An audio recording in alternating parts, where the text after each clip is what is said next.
Hello everyone.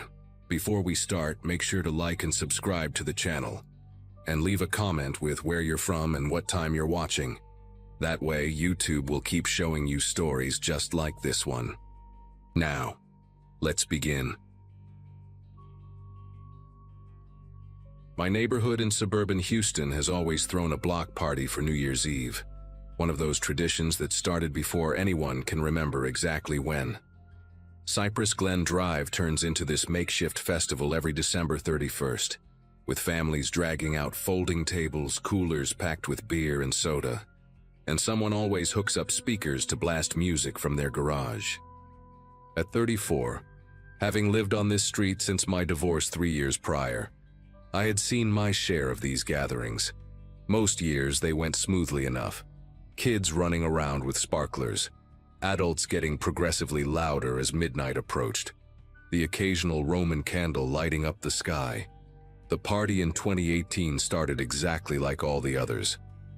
My daughter Mackenzie was staying with her father that week, so I walked down alone around 9, carrying a tray of deviled eggs nobody would eat, and a bottle of wine I fully intended to finish myself. The air smelled like charcoal and sulfur already, that familiar combination of backyard grilling and early fireworks that somehow always made me feel nostalgic. The Castillo family had set up their usual spot 3 houses down from mine, their driveway transformed into a small-scale carnival with string lights and a bounce house for the younger kids. Roberto Castillo, a broad-shouldered contractor in his 50s who had lived on the street longer than anyone, was manning the grill like he did every year. His wife Elena handed me a paper plate loaded with carne asada before I could even say hello. The crowd was typical for our block, maybe 60 or 70 people spread across 3 or 4 connected driveways. Some faces I recognized from years of these parties, others belonging to relatives or friends visiting for the holiday.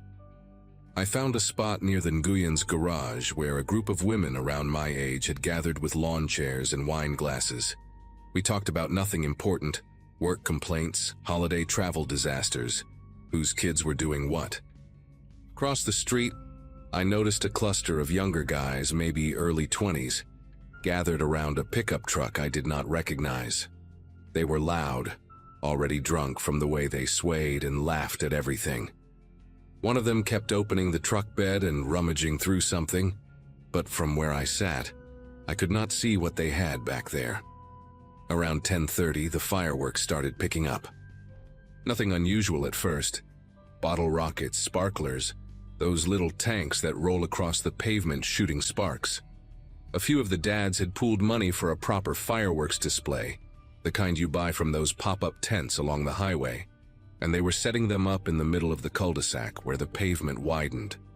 Roberto walked over to supervise, making sure they positioned the mortars correctly in their tubes. I remember thinking how careful they were being, angling everything away from the houses and cars, keeping the kids back behind an invisible line everyone seemed to understand. The first few big ones went up beautifully, exploding in red and gold bursts that made everyone cheer.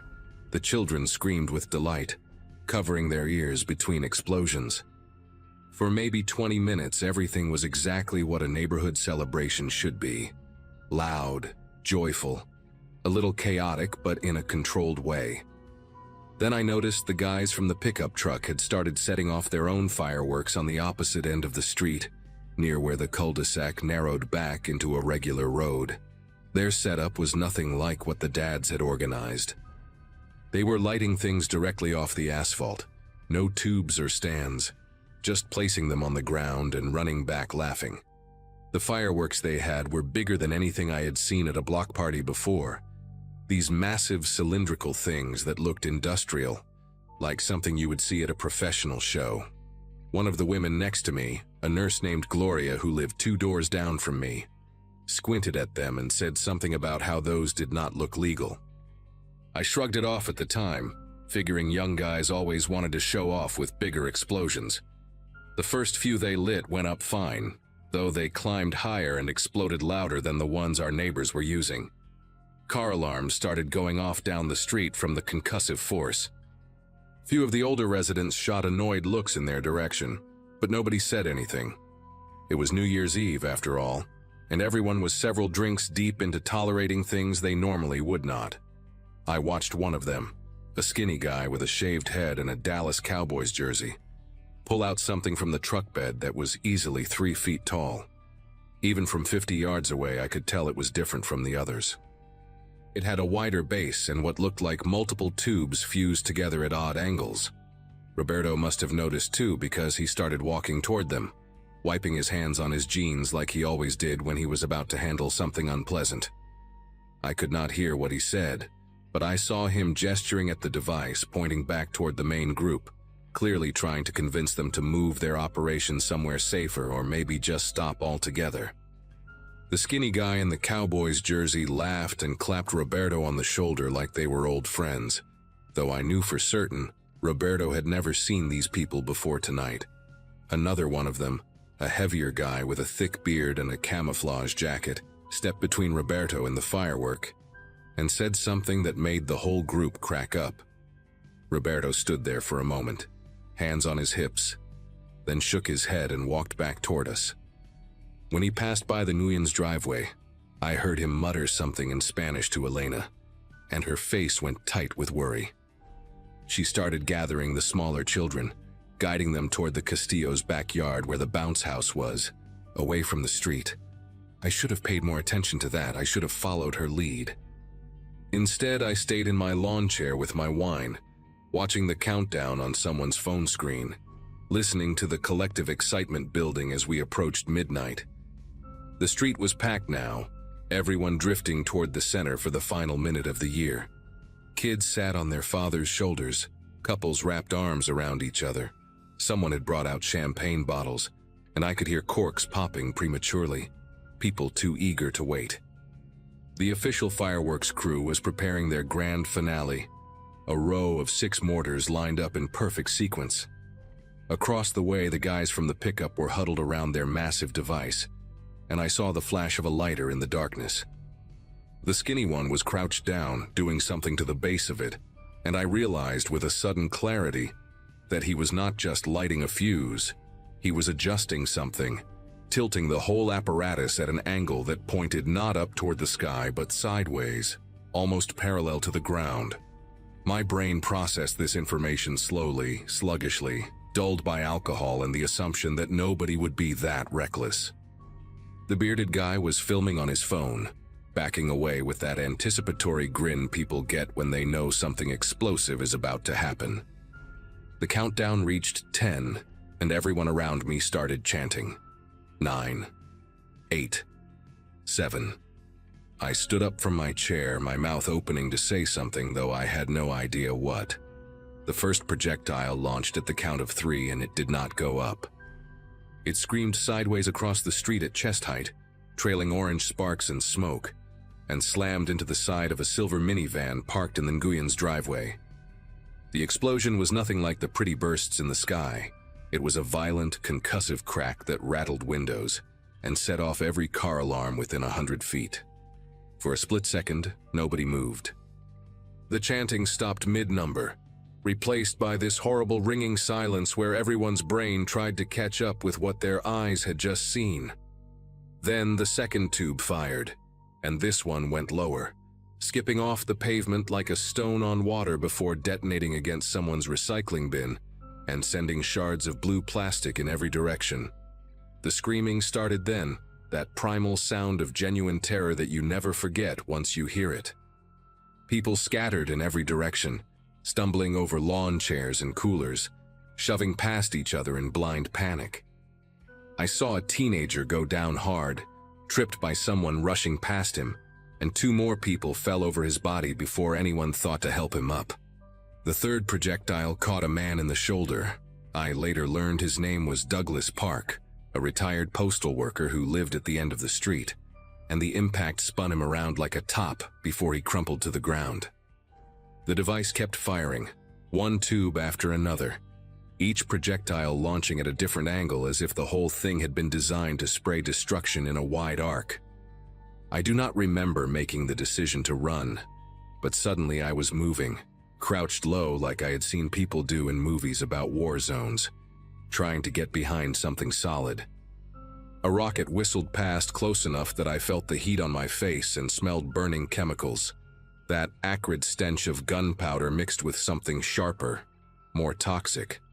I dove behind a pickup truck, not the one belonging to those guys, a different one, dark blue belonging to the Mukherjees 3 houses down, and pressed myself against the tire as explosions continued to crack and boom around me. Through the gap beneath the truck, I could see feet running past, some in sneakers, some barefoot. One pair leaving dark wet prints on the concrete that I prayed was spilled wine but knew was not. Someone was screaming a name over and over, "Tammy, Tammy, Tammy," and the desperation in that voice made my throat close up.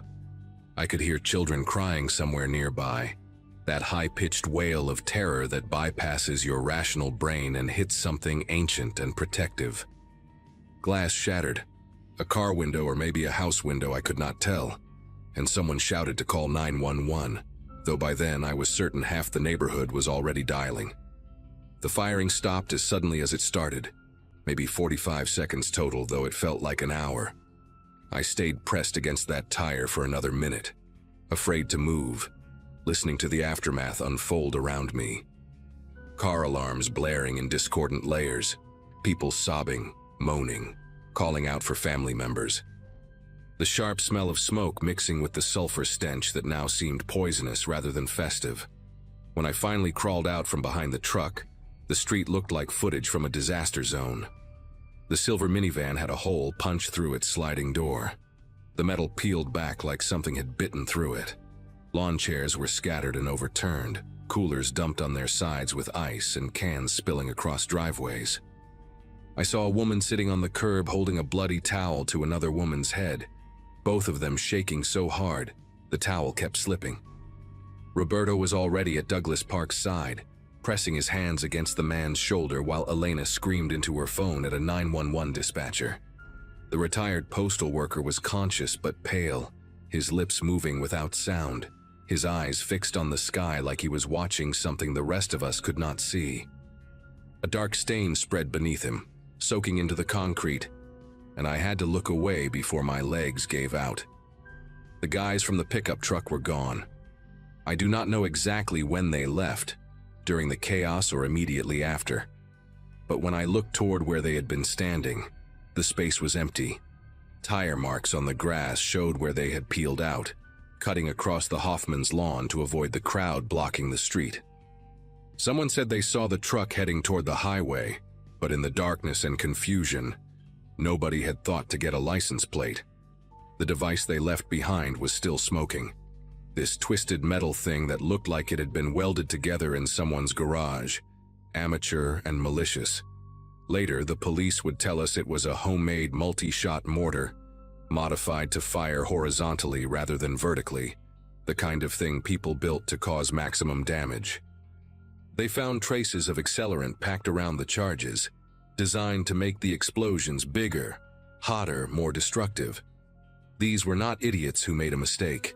They had come to our street deliberately, targeted a crowd of families celebrating the new year, and created something specifically intended to hurt people. The investigator who interviewed me used the word domestic terrorism and then quickly corrected himself, said they were still determining motive, but I saw his face and I knew what he was thinking.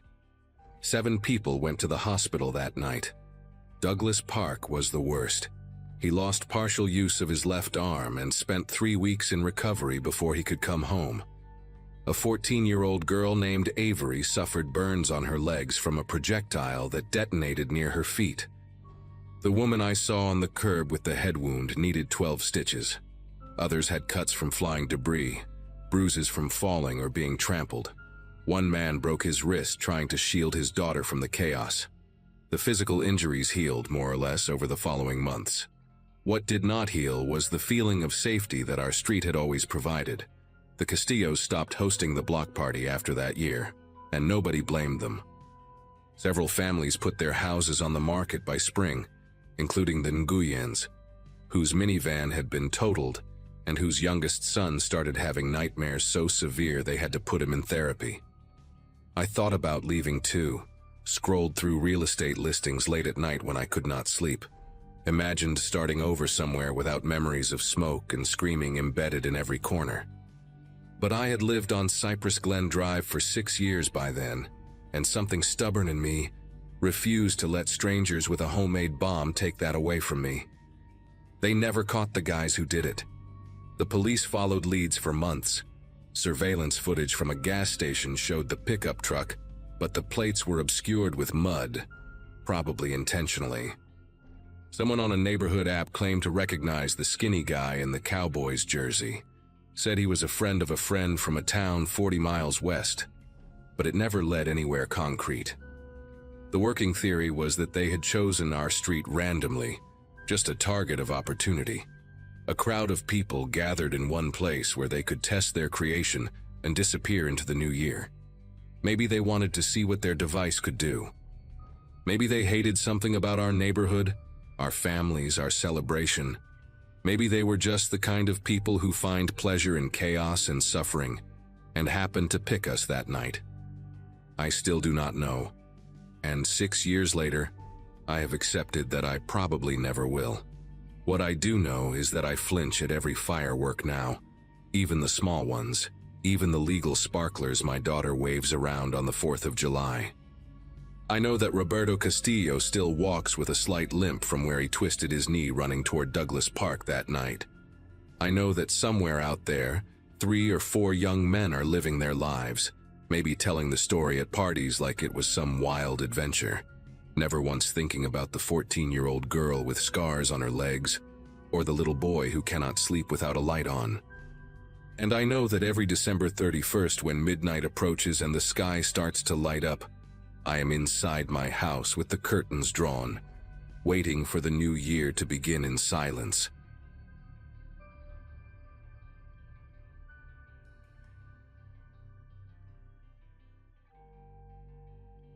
Every time someone pops a champagne bottle near me, I flinch. My wife thinks it is a quirk, something she teases me about at weddings and birthday parties, but she does not know where it comes from. She does not know about Corey, about that house in Tucson, about the longest 6 hours of my life. Corey and I met during a summer internship at an architecture firm right after I finished college. He was funny, easygoing, the type of guy who made everyone feel comfortable in a room.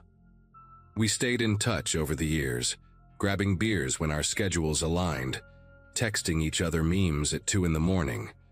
When he bought his first house and invited me to his New Year's Eve party, I did not think twice. I drove down from Phoenix on a Wednesday afternoon, windows down, radio blasting, genuinely excited to see my old friend.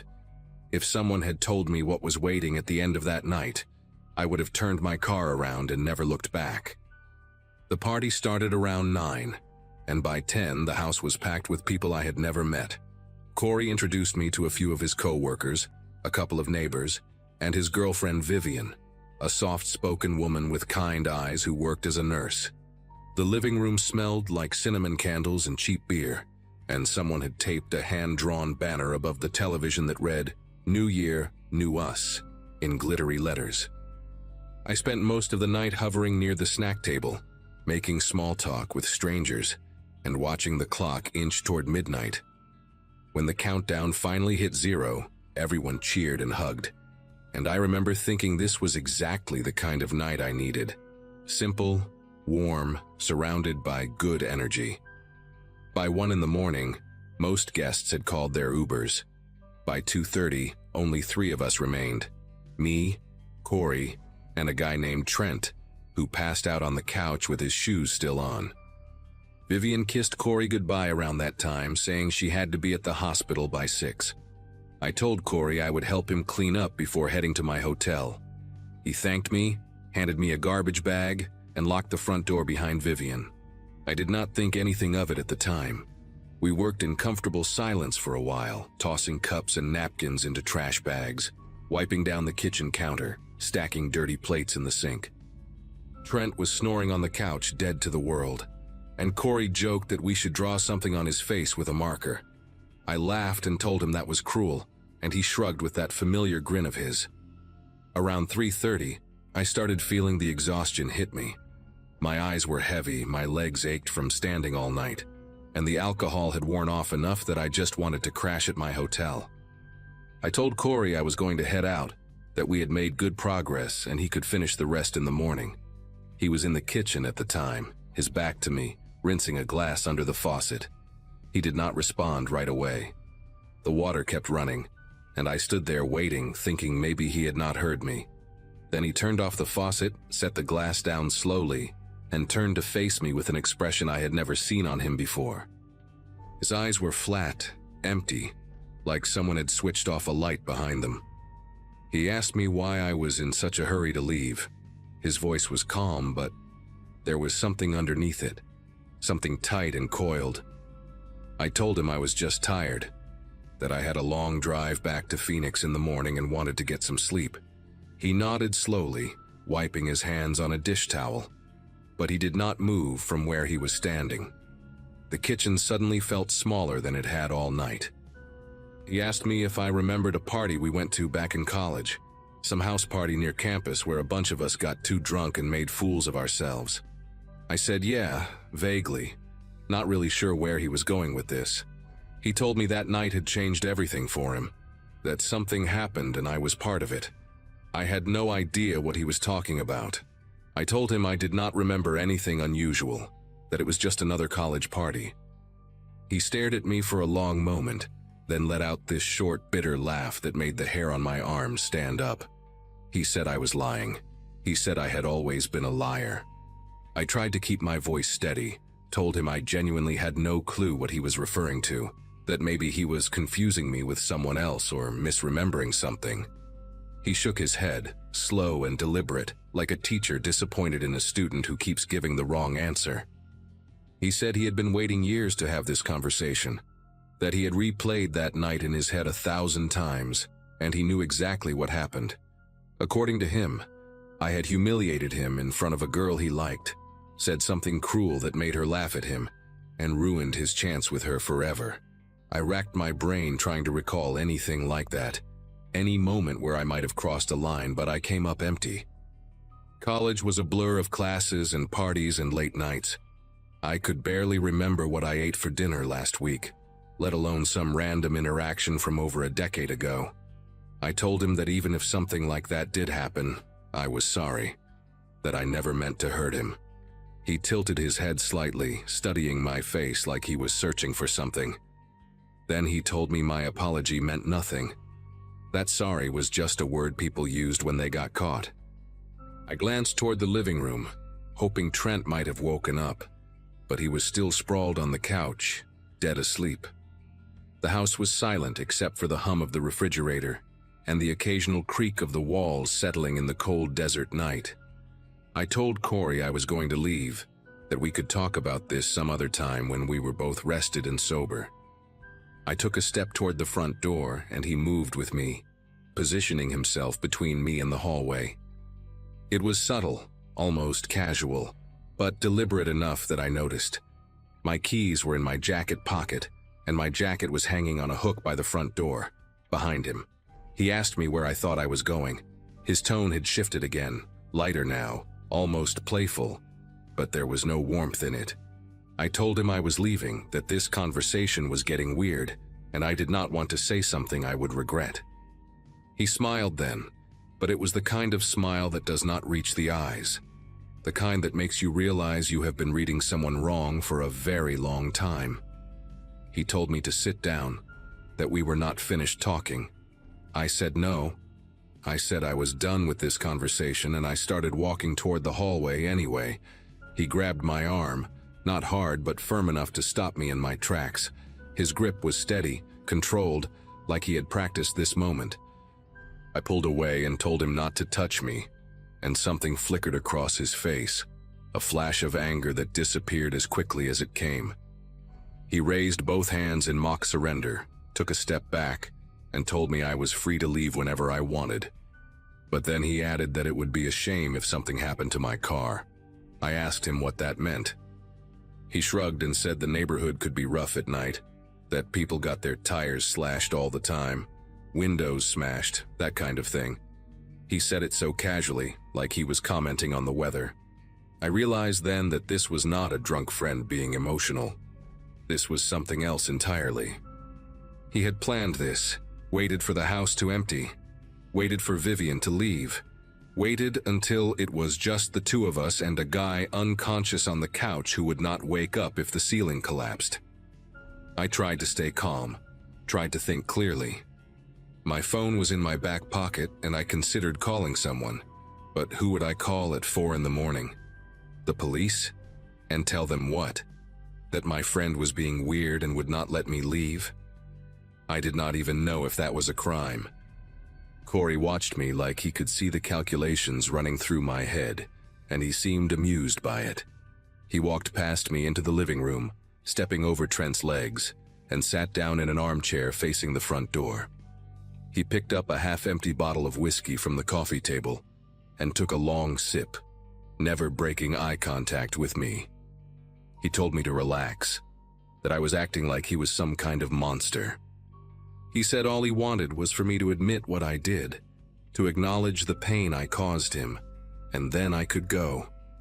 His voice had that reasonable tone again, the voice of someone who believes they are being perfectly fair. But I had nothing to admit. Whatever happened at that party, if anything happened at all, was buried so deep in my memory that it might as well have never existed. And I was starting to suspect that was the point, that maybe this was never about the truth. Maybe it was about something broken inside him that I could not fix no matter what I said. The next 2 hours were the longest of my life. Corey talked and talked, circling back to the same accusations, the same story about that college party, adding new details each time like he was building a case against me in real time. Sometimes he was calm, almost philosophical, musing about how people wear masks and hide their true selves. Other times his voice would spike with anger, and he would lean forward in that armchair like he was about to launch himself at me. I stayed standing near the kitchen doorway, afraid to sit down, afraid to move closer to him or further away. Trent shifted once around 5 in the morning, mumbled something in his sleep, and I nearly shouted his name to wake him up. But Corey shot me a look that stopped me cold, a warning, clear as glass. He told me that Trent had taken some pills earlier, something to help him sleep, and he would not be waking up for a while. The way he said it made me wonder if Corey had given them to him on purpose, slipped something into his drink. I had no proof, but the thought lodged itself in my brain and would not leave. Around 6 in the morning, pale light started creeping through the blinds. I could hear birds outside, the distant sound of a car engine starting somewhere down the street. The world was waking up, and I was still trapped in that living room with a man I no longer recognized. Corey had grown quieter over the past hour, staring at me with this unsettling patience, like he had all the time in the world.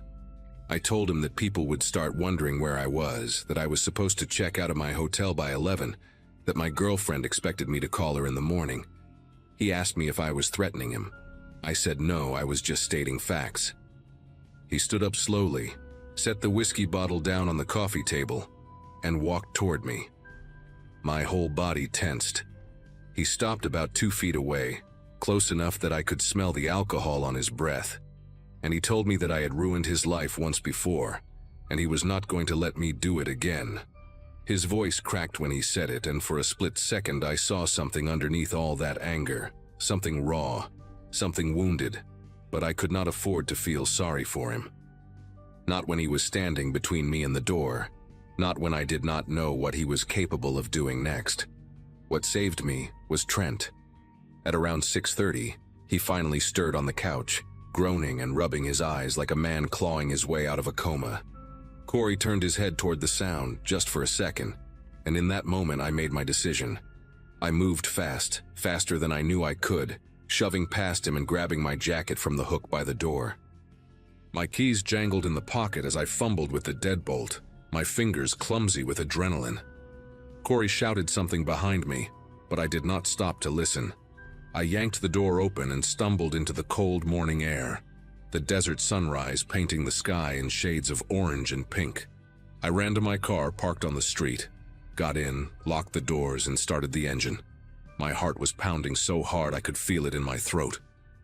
I looked back at the house and saw Corey standing in the doorway, silhouetted against the light from inside. He did not chase me. He just stood there, watching, his arms hanging loose at his sides. Trent appeared behind him a moment later, looking confused, and I pulled away from the curb before either of them could take another step. I drove straight back to Phoenix without stopping. I did not check out of my hotel. I left my bag there, clothes and toiletries I never went back for. My girlfriend asked me what happened when I got home, why I looked so pale, why I would not stop pacing around the apartment.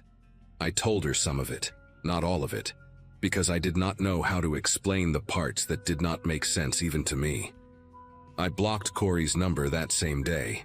He tried reaching out a few times through mutual friends over the following months, leaving messages that ranged from apologetic to angry, but I never responded. I still do not know what really happened at that college party, if anything happened at all. Part of me wonders if he invented the whole thing, constructed a grievance out of thin air to justify something darker inside himself. I think about Trent sometimes, wonder if he ever realized what was happening that night, if Corey ever turned that same energy on him. I moved to a different city a year later, partly for work, partly because I could not shake the feeling that Corey might show up at my door one day. He never did, but every New Year's Eve, when the clock strikes midnight and the champagne corks start popping, I'm back in that kitchen, watching my friend's face transform into something I did not recognize, realizing too late that some people carry wounds so deep they become weapons.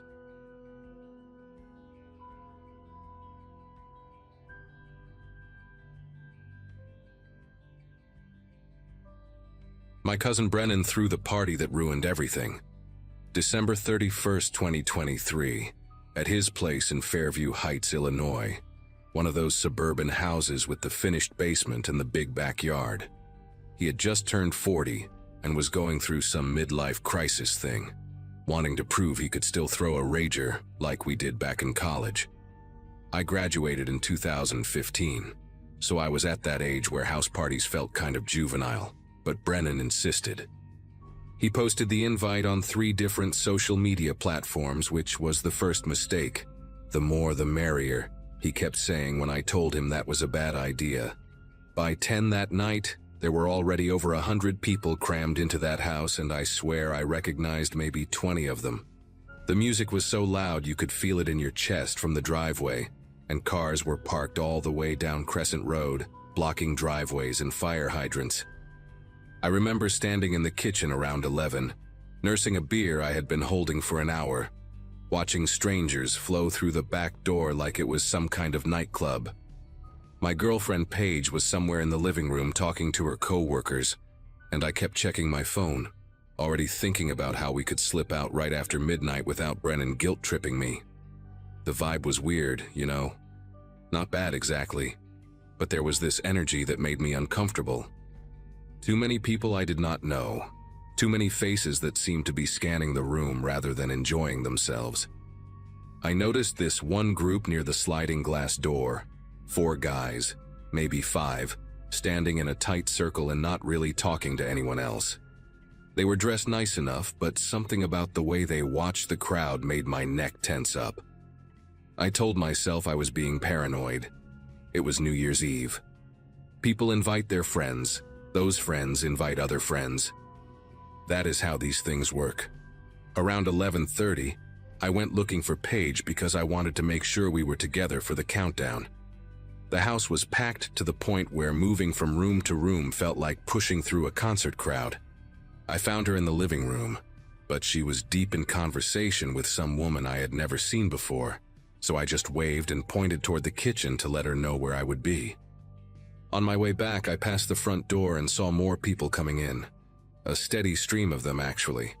Brennan was nowhere near the entrance. He was probably in the basement where he had set up the DJ booth and the big screen TV for the ball drop. Nobody was checking who came in. The door was just open and people walked through like they owned the place. I saw a couple of guys come in carrying backpacks, which struck me as odd. Who brings a backpack to a house party? But again, I pushed the thought away. Maybe they had bottles, maybe they had a change of clothes for after midnight. I was making excuses for things that should have been red flags. The basement was shoulder to shoulder when I finally made my way down there at maybe 11:45. Brennan had outdone himself with the setup: strobe lights, a fog machine, speakers that probably cost more than my car. He saw me and raised his drink, grinning like an idiot, clearly proud of the chaos he had created. I tried to smile back, but I could not shake this feeling in my gut. The basement had 2 exits: the stairs I came down, and a small door that led to the backyard through a concrete stairwell. Both were blocked by people. Not intentionally blocked, just crowded. But I remember thinking that if something happened down here, getting out would be a nightmare. I positioned myself near the stairs anyway, keeping my back to the wall. Paige texted me that she was coming down for the countdown. The DJ started hyping everyone up, telling us we had 10 minutes until the new year. 10 minutes. That is all the normal we had left. Paige found me at 11:52. I remember the exact time because I looked at my phone when she grabbed my arm. She had to yell in my ear to be heard over the music, telling me something about how she lost her purse upstairs and needed to find it before midnight. I told her to forget it, that we would look for it after the countdown, but she was already pulling away, saying she had her car keys in there and her anxiety would not let her enjoy the moment without knowing where it was. I should have gone with her. I replay that decision in my head all the time. But I just nodded and watched her disappear up the stairs, figuring she would be back in 2 minutes. The countdown on the TV screen showed 7 minutes to midnight. The crowd in the basement started getting louder, more excited. Someone popped a champagne bottle early and sprayed it everywhere, and people cheered. I felt the foam hit my neck and I wiped it off, annoyed. That is what I was focused on, champagne on my skin, while upstairs things were already starting to go wrong. The first sign that something was happening came at 5 minutes to midnight. The music cut out suddenly, mid-song, and for a second everyone in the basement just stood there in confused silence. Then there was this sound from upstairs. Not a scream exactly, more like a collective gasp followed by shouting. Brennan pushed through the crowd toward the stairs, asking what the hell was going on with his sound system.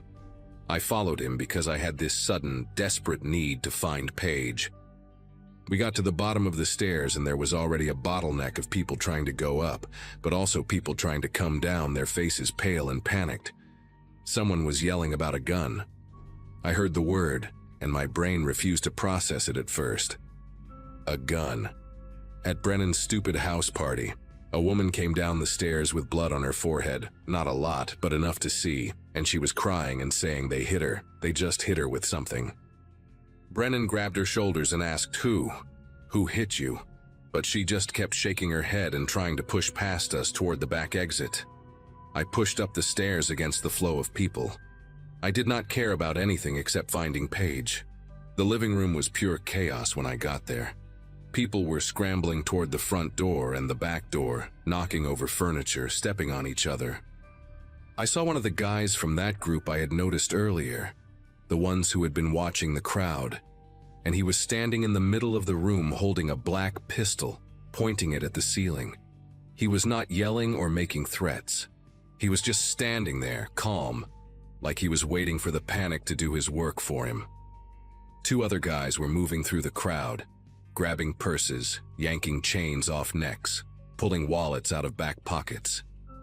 They were fast and methodical, like they had done this before. One of them had a knife and I watched him press it against some guy's throat until the guy handed over his watch. The whole thing was coordinated.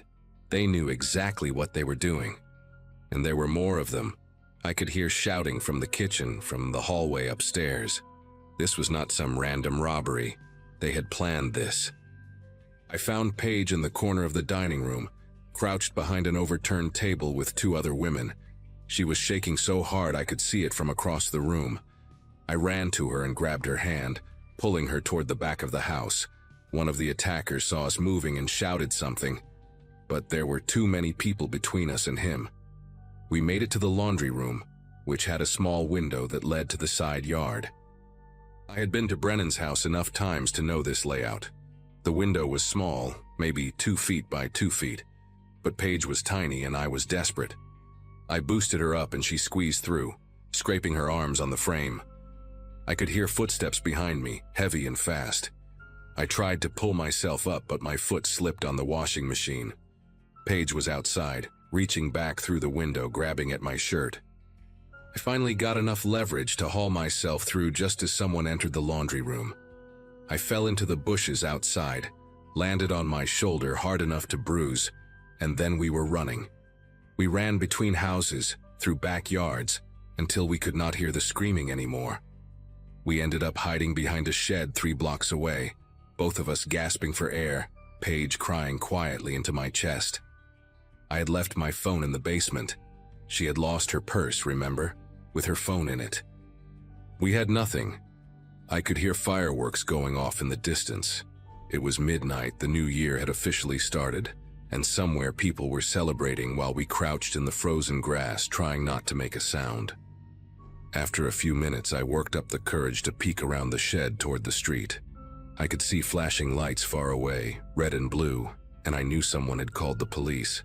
But I also saw a car driving slowly down the street with its headlights off. I pulled back and held Paige tighter, pressing my hand over her mouth to muffle her breathing. The car passed. I do not know if it was them or just some random person, but I was not taking any chances. We stayed behind that shed for what felt like an hour but was probably 20 minutes. My fingers went numb from the cold. Paige's whole body was trembling against mine, and I could feel the wetness of blood on her arms from where the window frame had cut her. When we finally moved, we walked toward the flashing lights. The scene at Brennan's house was something I will never be able to unsee. There were ambulances, police cars, people sitting on the curb wrapped in shock blankets. I saw a guy I recognized from the basement being loaded into an ambulance on a stretcher, his face covered in blood. I saw a woman screaming at a police officer, asking where her daughter was. Brennan was sitting on the front steps of his own house with his head in his hands, surrounded by cops asking him questions. He looked up when he saw me and Paige approaching, and his face just crumpled. He started apologizing, over and over, saying he did not know. He never thought something like this would happen. A paramedic intercepted us before we could reach him, checking Paige's arms, asking if we were hurt. I told her we escaped through a window. She looked at me with this expression I cannot describe, a mix of relief and pity and something else. She told us we were lucky. 7 people had been taken to the hospital. 2 were in critical condition. One of them had been stabbed trying to protect his girlfriend. The police kept us there for hours, taking statements, asking us to describe anyone we could remember. I told them about the group of guys I had noticed earlier, the ones standing by the sliding glass door. I described the one with the pistol, white guy, maybe mid-20s, dark hair, wearing a gray hoodie under a black jacket. I described the one with the knife, taller, heavier build, beard, tattoo on his neck that I could not make out clearly. But I knew even as I was talking that it probably would not help. There had been so many people at that party, so much confusion. The attackers had blended in perfectly until the moment they decided to strike. A detective told us later that they estimated 8 to 10 people were involved, and that they had likely been at the party for over an hour before making their move, scoping out valuables, identifying exits, choosing their moment. They waited until right before midnight because they knew everyone would be distracted by the countdown. They cut the music to create panic and confusion. They were in and out in under 6 minutes. By the time the first patrol car arrived, they had vanished into the neighborhood, probably splitting up and walking calmly to cars parked blocks away.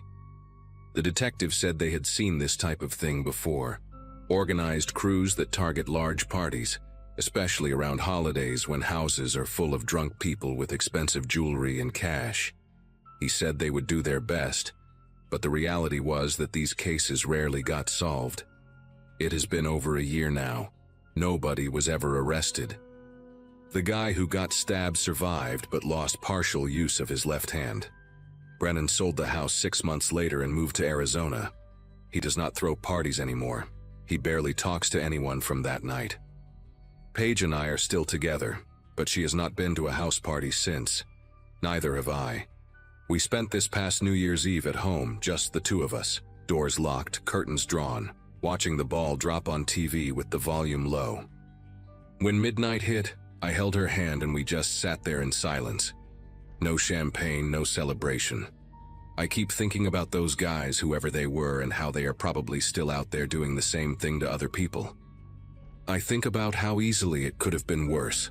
How if Paige had not gone looking for her purse, she might have been in a different part of the house when it all started. How if I had not known about that laundry room window, we might not have gotten out. I do not believe in fate or destiny or any of that, but I do know that sometimes survival comes down to small, stupid decisions that you make without even thinking. We got lucky. That is the truth of it. We got lucky. And I hate that luck is the only thing that separated us from the people who did not.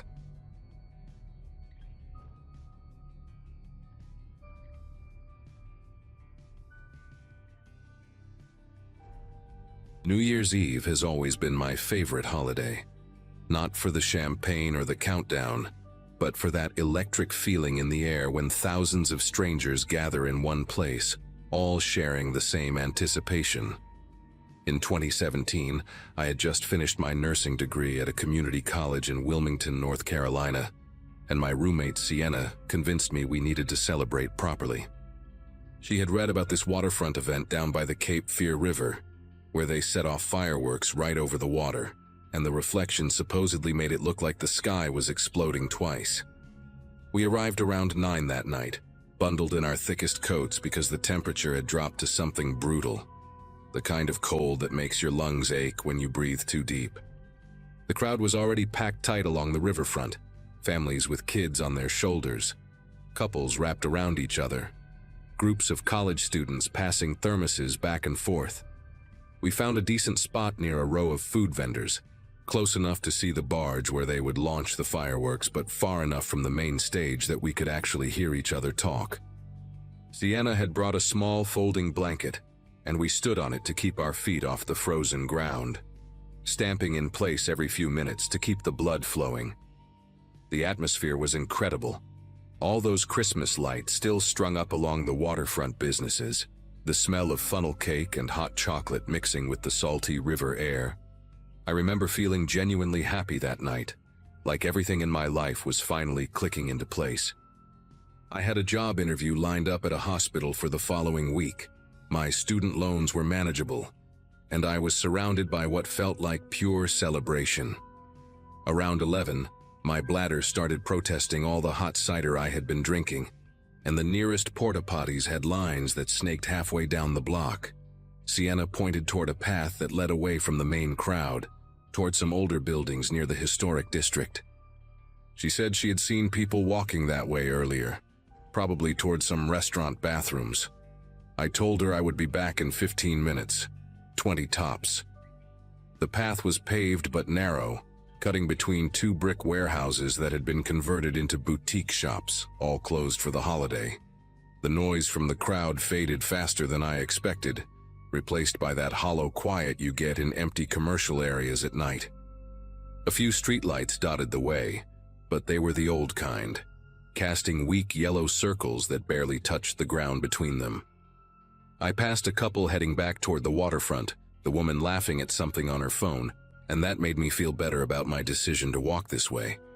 About halfway down the path, I noticed a small courtyard to my left with benches and a dried-up fountain, the kind of space where office workers probably ate lunch during the week. I remember thinking it looked peaceful, almost pretty, with the faint glow from a string of forgotten Christmas lights wrapped around a bare tree. My legs were stiff from standing for 2 hours, so I decided to stop for just a minute, stretch my calves, roll my ankles. The fireworks were not supposed to start until midnight anyway, and I still had almost 40 minutes. I walked into the courtyard and sat on one of the benches, rubbing my hands together and blowing into them. The cold had gotten sharper away from the body heat of the crowd, and I could see my breath forming thick clouds in front of my face.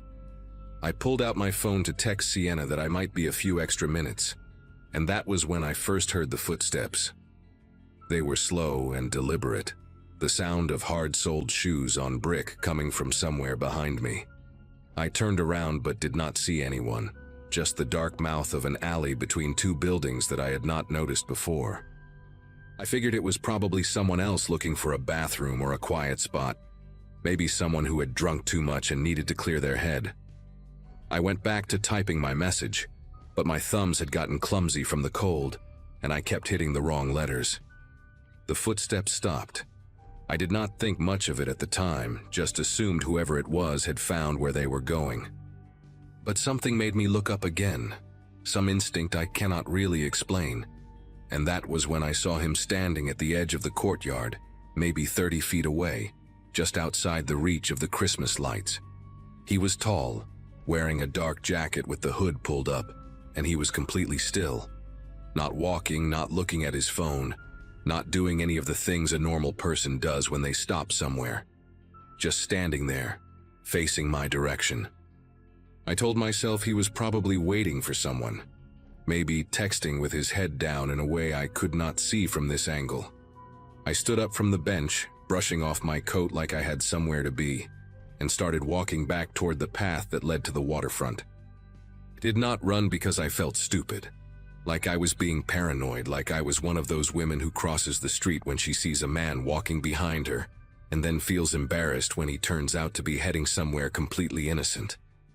But I walked fast, faster than I needed to, and I kept my phone in my hand with my thumb hovering over the emergency call button.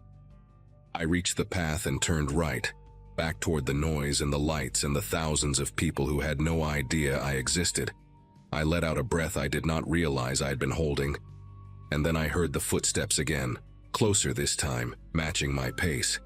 I did not turn around. I just walked faster, my boots clicking against the pavement in a rhythm that felt too loud, too obvious. The path curved slightly and I could see the glow from the waterfront up ahead, maybe 200 yards away, and I remember calculating how long it would take me to reach the crowd if I started running.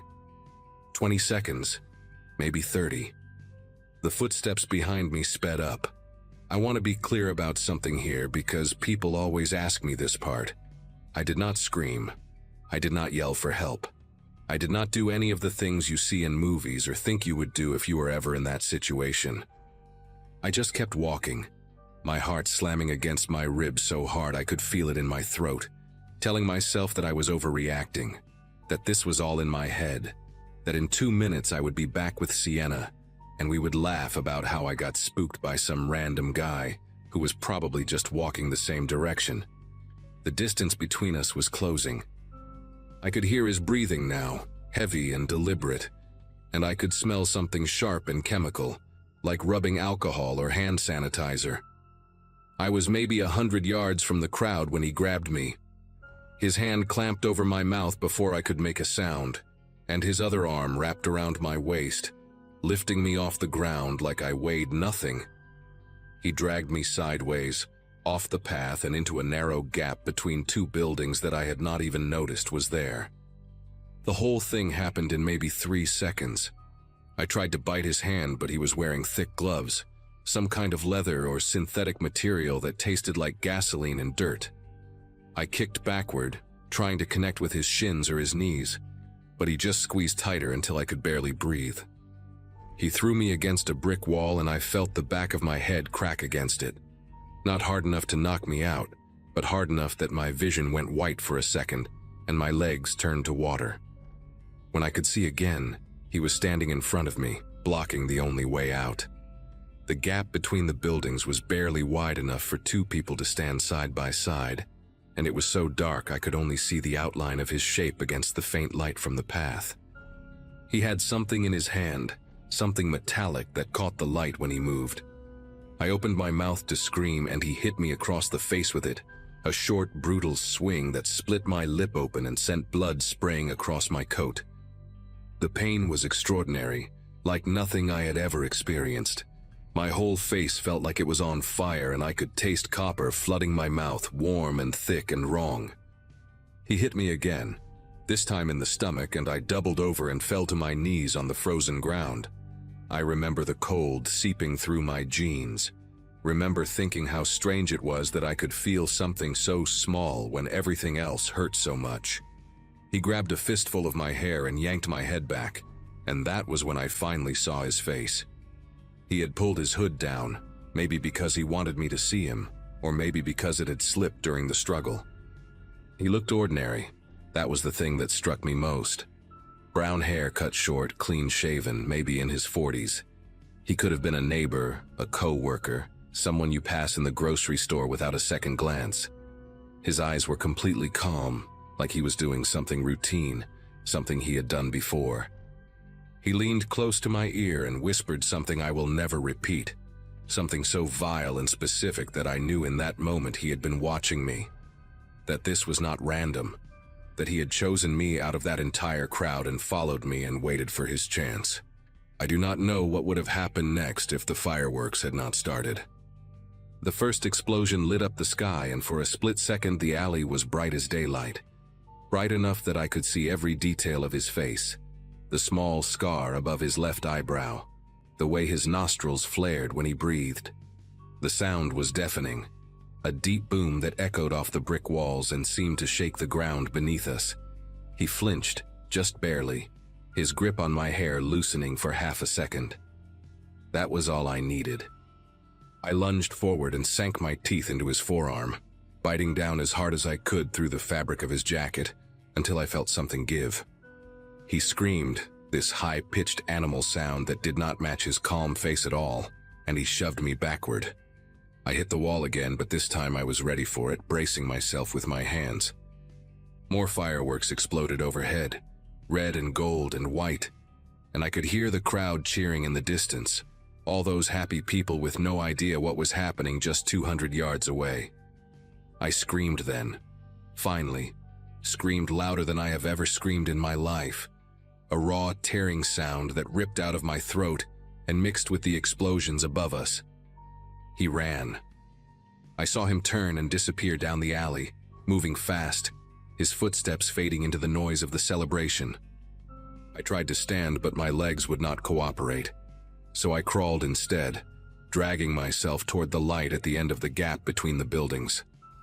The fireworks kept going, one after another, painting the sky in colors I could barely see through the tears and blood streaming down my face.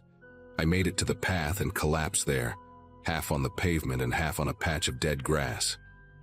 A woman found me maybe 30 seconds later, a stranger in a bright red coat who dropped her cup of hot chocolate and started screaming for help. I remember looking up at her face, at the horror in her eyes, and thinking that I must look even worse than I felt. People surrounded me within minutes, a crowd forming the same way crowds always do when something terrible happens. Someone called 911. Someone else pressed a scarf against my face to stop the bleeding. The fireworks finale started, this massive cascade of light and sound that seemed to go on forever, and I lay there on the frozen ground watching it through the legs of strangers, thinking that this was supposed to be the start of a new year, a fresh beginning, and instead it had become the worst night of my life. The ambulance took me to New Hanover Regional Medical Center, where they stitched up my lip, treated the concussion from hitting the wall, and documented every bruise and cut on my body for the police report. Sienna arrived at the emergency room around 2 in the morning, her face swollen from crying, apologizing over and over like it was somehow her fault for pointing me toward that path. The detective who interviewed me was a woman named Lorraine Buckley, late 50s, with gray hair pulled back in a tight bun and a voice that sounded like she had seen every terrible thing a person could see and had learned to keep going anyway. She told me they had found blood in the alley that was not mine, that my bite had done real damage, and that they were running it through the system to see if they could find a match. She also told me something that made everything worse, something that kept me awake for months afterward.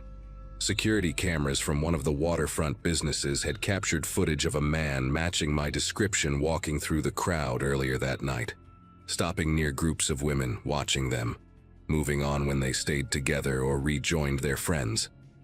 He had been there for hours, she said, just circling, waiting, looking for someone who would separate from the pack.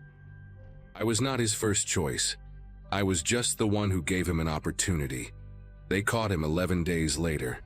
His name was Arthur Redding, 44 years old, a maintenance worker at an apartment complex about 20 miles outside the city.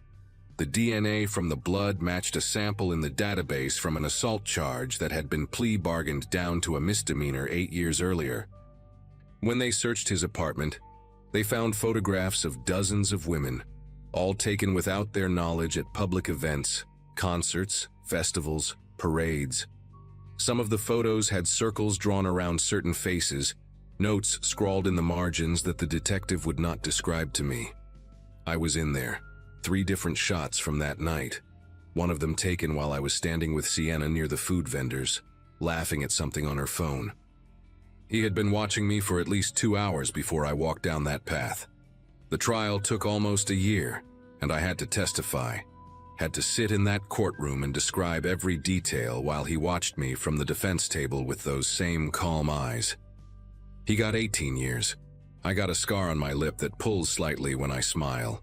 A flinch response to loud noises that I still have not shaken, and a new rule that I follow without exception. I never leave the group. No matter how long the bathroom line is, no matter how much I need fresh air, no matter how safe a place looks, I stay where the people are, where the light is, where someone would hear me if I screamed. Because I know now what I did not know then. The monsters do not wait in dark alleys. They walk through crowds, smiling, patient, waiting for you to make one small mistake.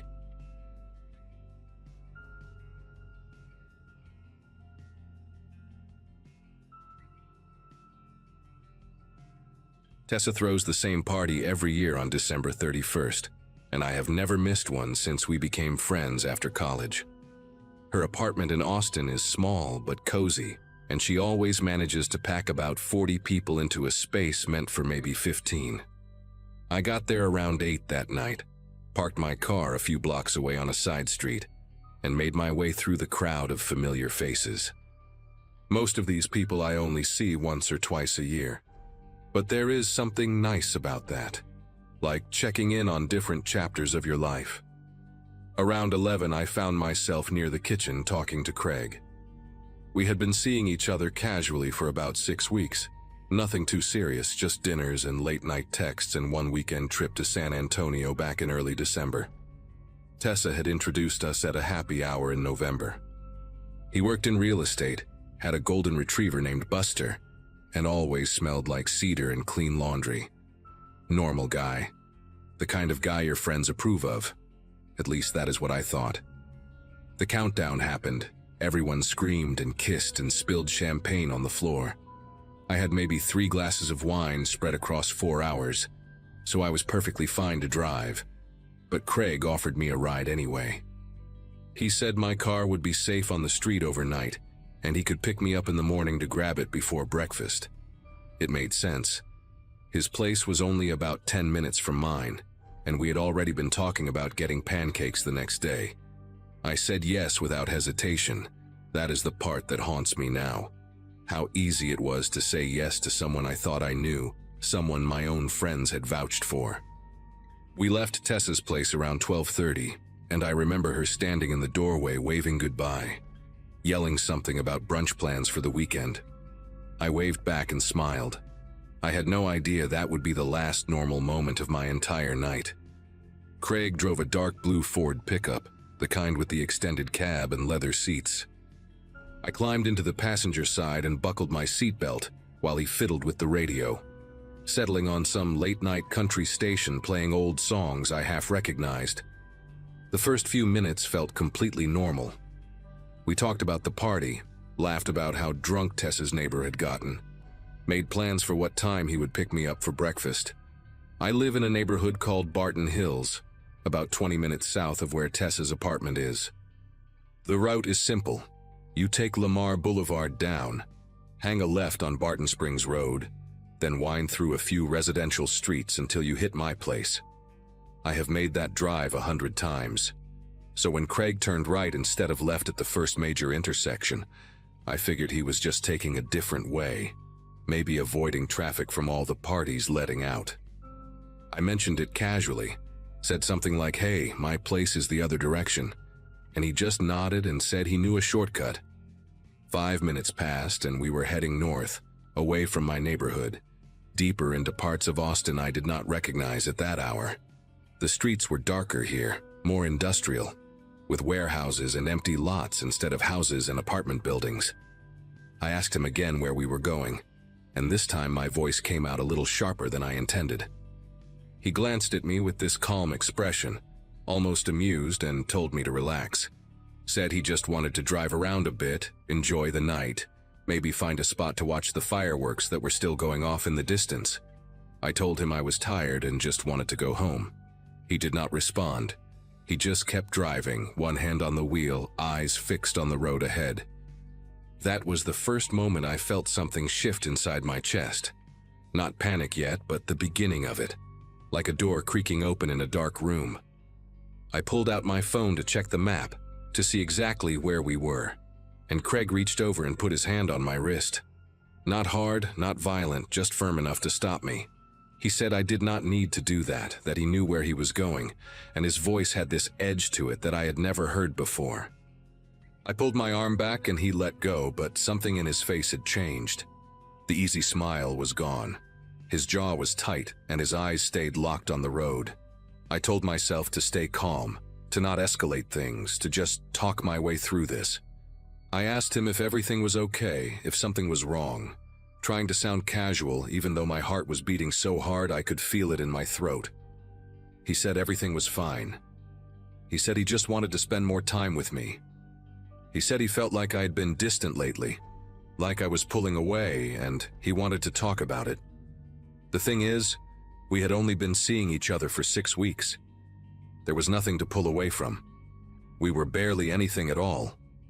The truck slowed down and turned onto a gravel road that led toward what looked like an old construction site. Piles of dirt, a half-built structure surrounded by chain-link fence, no lights except for the distant glow of the city behind us. I asked him to stop the car. I said it clearly, firmly, the way you are supposed to when you want someone to take you seriously. He kept driving. I said it again, louder this time, and he finally pulled over near a stack of concrete barriers. The engine stayed running. He turned to look at me, and in the dim light from the dashboard I could see something in his expression that made my stomach turn. It was not anger exactly. It was patience. Like he had been waiting for this moment, planning it. And now he was finally here. He asked me why I had not invited him to be my midnight kiss. He asked why I had spent so much time talking to other guys at the party. His voice was calm, almost curious, like he genuinely wanted to understand. But the questions themselves were insane. I had kissed him at midnight. I had barely talked to anyone else all night. I realized then that I was dealing with someone who had built an entire narrative in his head that had nothing to do with reality. Every interaction we had over the past 6 weeks was being filtered through some lens I could not see. I thought about all the times he had asked me what I was doing, who I was with when I would be free. I had thought it was just enthusiasm, just a guy who really liked me. Now those questions took on a different shape. Tried to keep my voice steady when I told him that I did not know what he was talking about, that I had been with him most of the night, that I thought we were having a good time together. He stared at me for a long moment, then shook his head slowly like I had disappointed him. He said I was lying. He said he had seen me laughing with some guy by the window around 11, seen me touch his arm, seen the way I looked at him. I remembered that conversation. It was Tessa's cousin from Houston, a guy in his 50s who was telling me about his grandkids. The whole thing lasted maybe 3 minutes. I knew I had to get out of that truck. The doors were unlocked. I could see that much from the little indicator on the panel. But we were in the middle of nowhere, and I had no idea which direction to run. My phone was still in my hand, and I thought about calling someone, but Craig was right there, watching my every move. I decided to try a different approach. I told him I was sorry if I had made him feel ignored, that I had not realized he was upset, and that maybe we could talk about it over breakfast like we planned. I was saying whatever I thought he wanted to hear, buying time, trying to figure out my next move. He seemed to soften a little. His shoulders dropped and he leaned back in his seat. He said he did not want to fight, that he just needed me to understand how much I meant to him. 6 weeks. We had known each other for 6 weeks and he was talking like we had been together for years. He reached over and touched my face, tucked a strand of hair behind my ear, and I had to force myself not to flinch. I smiled at him. I told him I understood. And then I asked if we could please just go home now because I was getting cold. He nodded and put the truck back in drive. For a few minutes I thought it was actually over, that I had managed to talk my way out of whatever that was. We pulled back onto the main road and started heading in what looked like the right direction. I could see the skyline of downtown Austin in the distance, and I focused on those lights like they were a lifeline. But then Craig started talking again, and everything got worse. He told me he had driven by my apartment a few times over the past couple weeks, just to check on me, just to make sure I was safe. He said it so casually, like it was a normal thing to do, like I should be grateful. He mentioned details, the wreath I had hung on my door for Christmas, the fact that I usually get home from work around 6:15, the blue curtains in my bedroom that I never close all the way. My whole body went rigid. I had never told him what time I got home from work. I had never invited him inside my apartment. He had only ever picked me up from the curb, and I had thought that was just because things were still new and casual between us. He kept talking, filling the silence with things he should not have known. He knew that I order Thai food every Thursday from the same place. He knew that my neighbor has a gray cat that sits on the windowsill. He knew that I had gone running in the park near my apartment last Sunday morning and stopped to stretch by the big oak tree near the entrance. Each detail landed like a punch. I was trying to keep my breathing steady, trying not to let him see how terrified I was, but inside I was screaming. This man had been watching me, not just once or twice, but consistently, methodically for weeks. Every dinner we shared, every sweet text message, every kiss goodnight, all of it had been happening alongside this other version of him, the one who sat in his truck outside my home and learned the rhythm of my life. I thought about the times I had felt a little paranoid walking to my car after dark, the nights I had double-checked my locks for no reason. Maybe there had been a reason all along. We were getting closer to my neighborhood now, and I had to make a decision. I could not let him drop me off at my apartment, not after everything he had just said, not when he already knew so much about my routine. I saw a gas station coming up on the right, one of those big ones that stays open all night with bright fluorescent lights and usually a few people filling up their tanks even at this hour. I told Craig I needed to use the bathroom, that I could not wait until we got to my place. He looked annoyed but pulled into the lot. Before he could say anything else, I unbuckled my seatbelt and got out of the truck. I walked toward the entrance at a normal pace, even though every part of me wanted to run. I pushed through the glass door and went straight to the counter where a young guy in a red vest was scrolling through his phone.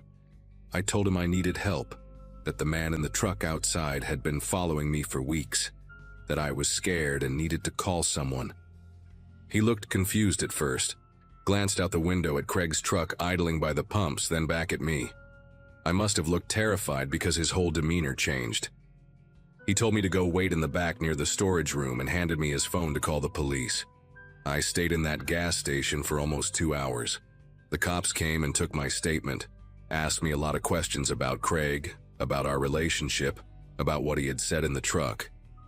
They went outside to talk to him too, and I watched through the window as he leaned against his truck with his arms crossed, looking calm and cooperative, like this was all just a big misunderstanding.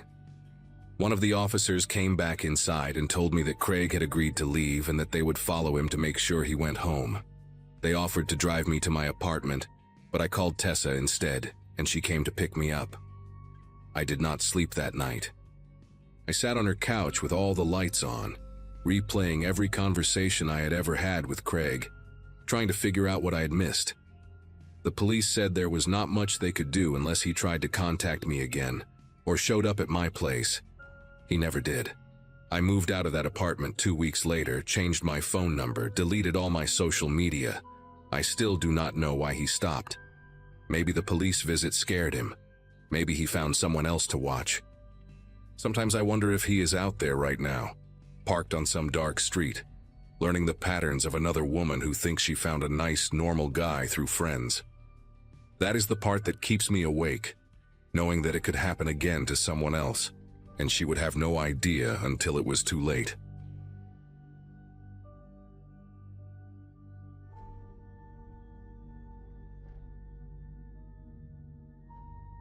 Celebrating my birthday on New Year's Eve sounds glamorous, until you realize every party, every countdown, every drunk stranger screaming in the street is technically part of your special day, whether you want it or not. My mom used to joke that she timed my arrival perfectly, so she would never have to throw me a separate party. Turning 26 that night felt strange because most of my college friends had already settled into mortgages and engagement announcements, while I was still renting a third-floor walk-up in a neighborhood where car alarms served as background music. I had moved to this part of the city about 8 months earlier, drawn by cheap rent and proximity to the warehouse where I worked as an inventory coordinator. The building itself was nothing special, a 1970s brick rectangle with temperamental heating and a super who always smelled like cigarettes and Pine Sol. But it was mine, or at least the 400 square feet of it I paid for each month. That New Year's Eve, I had no grand plans. A few beers, some leftover Chinese food, and watching the ball drop alone on my laptop while the world exploded into celebration outside my window. Around 11:30, I started hearing the first firecrackers popping in the distance, that irregular rhythm that builds as midnight approaches.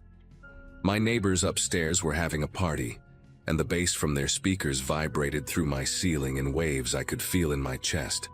I cracked open my second beer and scrolled through my phone, watching friends post countdown videos from rooftop bars and house parties across the country.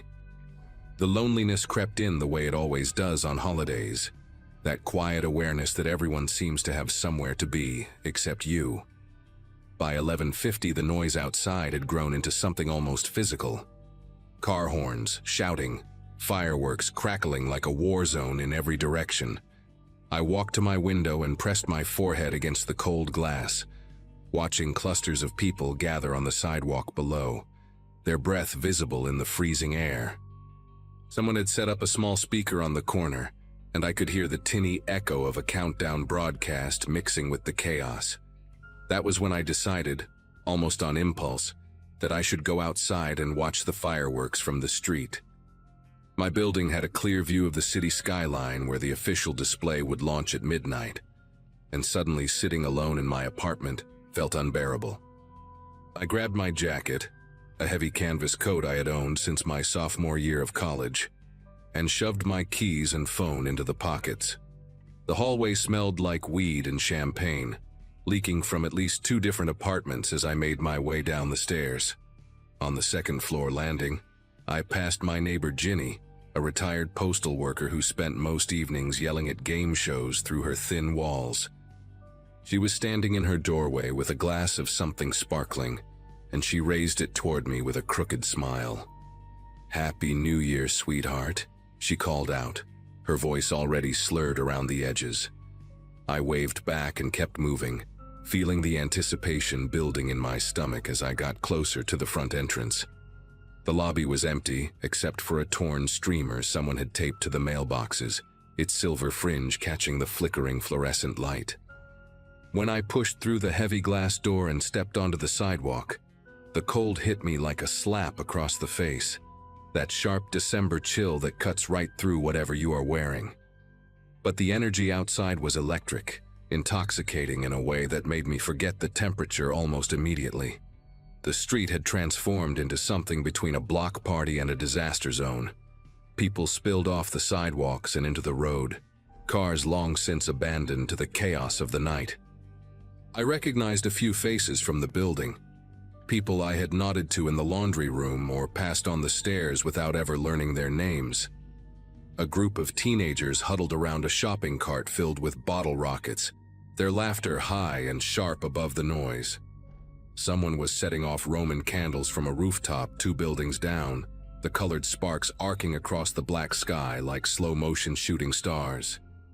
Found a spot near the corner, leaning against a parked car that had already been decorated with silly string and handprints in what looked like ketchup.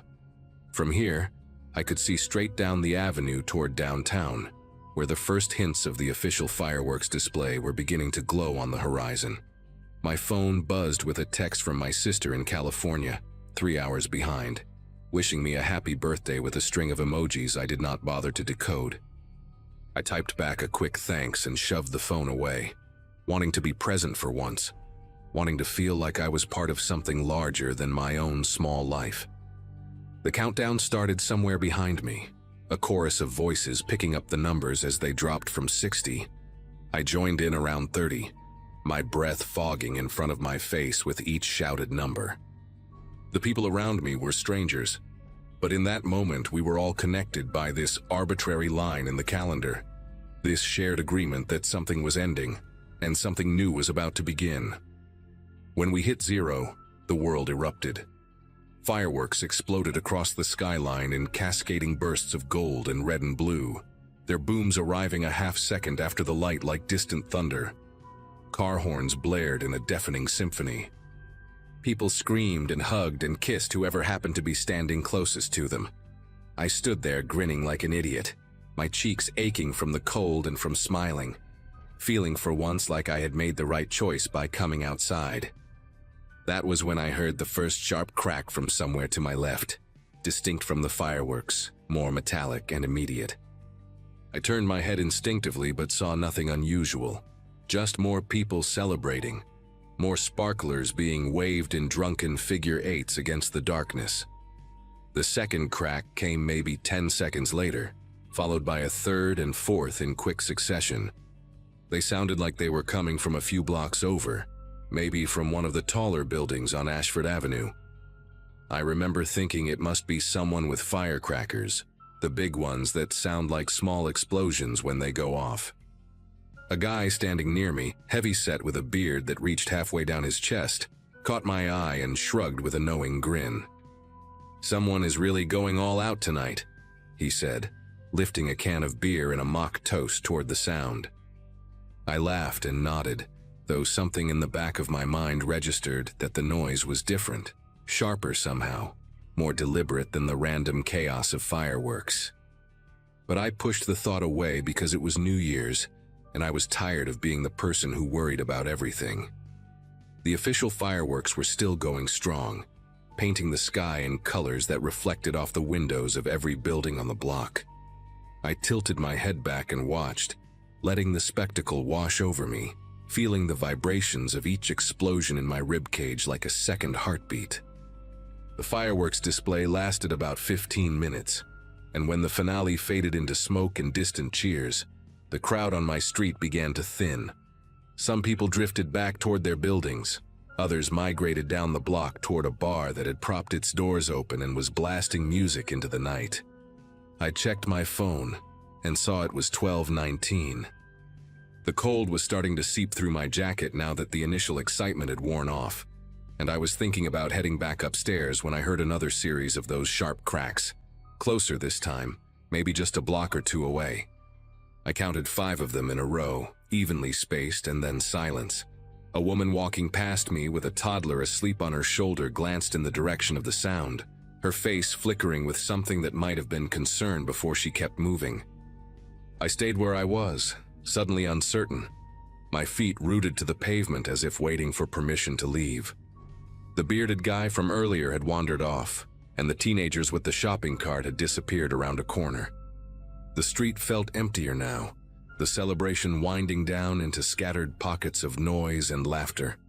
I was just about to turn back toward my building when I heard it. Not the crack this time, but something else entirely. A sound I will never forget as long as I live. It was a whistle, high and thin, like air being forced through a narrow pipe, and it was getting louder, getting closer, and it was coming from directly above me. I looked up on pure instinct, my neck craning back, and I saw nothing but black sky and fading wisps of firework smoke. Then something hit the ground maybe 6 feet to my right, and the impact was so violent that I felt it through the soles of my boots. The concrete sidewalk cracked, actually cracked, spiderwebbing out from a small crater that had not existed a second before. I stumbled backward, my heel catching on the curb, and I nearly fell into the street. My ears were ringing, though I did not remember hearing a sound beyond that initial whistle and the brutal smack of contact. I stared at the crater, my brain struggling to process what I was seeing. There was something embedded in the concrete, something small and metallic, glinting under the orange glow of the streetlight. I did not touch it. Some part of my brain, the part that had watched too many crime shows and read too many news articles, knew exactly what I was looking at even before I crouched down to get a closer look. It was a bullet, deformed from the impact but unmistakably a bullet, the copper jacket peeled back like the skin of a fruit. My mind raced through the physics I only half remembered from high school, something about terminal velocity and what happens when you fire a gun straight up into the air. The bullet comes back down. It always comes back down. And when it does, it is still moving fast enough to kill. I straightened up and looked around, suddenly aware of how exposed I was standing there on the open sidewalk. There were still people outside, a couple arguing softly near a parked van, a man walking his dog on the opposite side of the street, a group of college-aged kids taking a selfie in front of a fire hydrant someone had painted gold. None of them seemed to have noticed what had just happened. None of them were looking at the crater in the concrete or the piece of metal that had fallen from the sky like a tiny meteor. I wanted to scream at them, to tell them to get inside, but my voice caught in my throat and all I could do was stand there, trembling in the cold. Another whistle cut through the air, this one farther away, followed by a dull thud I felt more than heard. Then another, somewhere behind me, and the sound of glass shattering. A car alarm started wailing, adding its mechanical shriek to the dying sounds of celebration. The couple near the van stopped arguing and looked around, their faces confused, trying to locate the source of the noise. I finally found my voice, though it came out thin and cracked, not like my own at all. "Get inside," I called out to them, waving my arms like a madman. "Get inside now. Someone is shooting. The bullets are coming down." They stared at me for a moment, the woman clutching her partner's arm, and I could see them trying to decide if I was drunk or crazy or both. But something in my expression must have convinced them because they started moving toward the nearest building entrance without another word. The man with the dog had already disappeared, and the college kids were backing away from me slowly, their phones still raised, probably recording the lunatic who was ruining their New Year's video. I did not wait to explain. I turned and ran for my building, my boots pounding against the pavement, my lungs burning with cold air. Another whistle passed somewhere to my left, close enough that I swear I felt the air shift as something invisible tore through it. I hit the front door so hard that the glass rattled in its frame, and I fumbled with my keys for what felt like an eternity before the lock finally clicked open. Inside the lobby, I pressed my back against the wall and tried to catch my breath, my chest heaving, my legs shaking beneath me. Through the glass door, I could see the street I had just fled, looking deceptively peaceful now. Just a few stray pieces of confetti drifting across the asphalt. A siren started somewhere in the distance, then another, then a whole chorus of them rising and falling like a song I did not want to hear. I stayed in that lobby for almost 20 minutes, unable to make myself move, just listening to the sirens multiply and watching the occasional flash of red and blue lights sweep past the windows. At some point, Ginny from the second floor came down in her bathrobe, asking if I knew what all the commotion was about. I told her I did not know, that I had just come inside, that I was tired and going to bed. The lie came out so easily that it scared me. I did not sleep that night. I sat on my couch with every light in the apartment turned on, scrolling through local news feeds and refreshing Twitter until my eyes burned. The reports started trickling in around 2 in the morning, scattered and confused at first, then more detailed as the hours passed. Multiple people across the neighborhood had been struck by falling bullets, projectiles fired into the air during the celebration and returned to Earth by gravity and bad luck. A teenager in critical condition 3 blocks from my building. A woman hit in the shoulder while standing on her balcony. An elderly man killed instantly in his own backyard, the bullet entering through the top of his skull while he watched the fireworks with his grandchildren.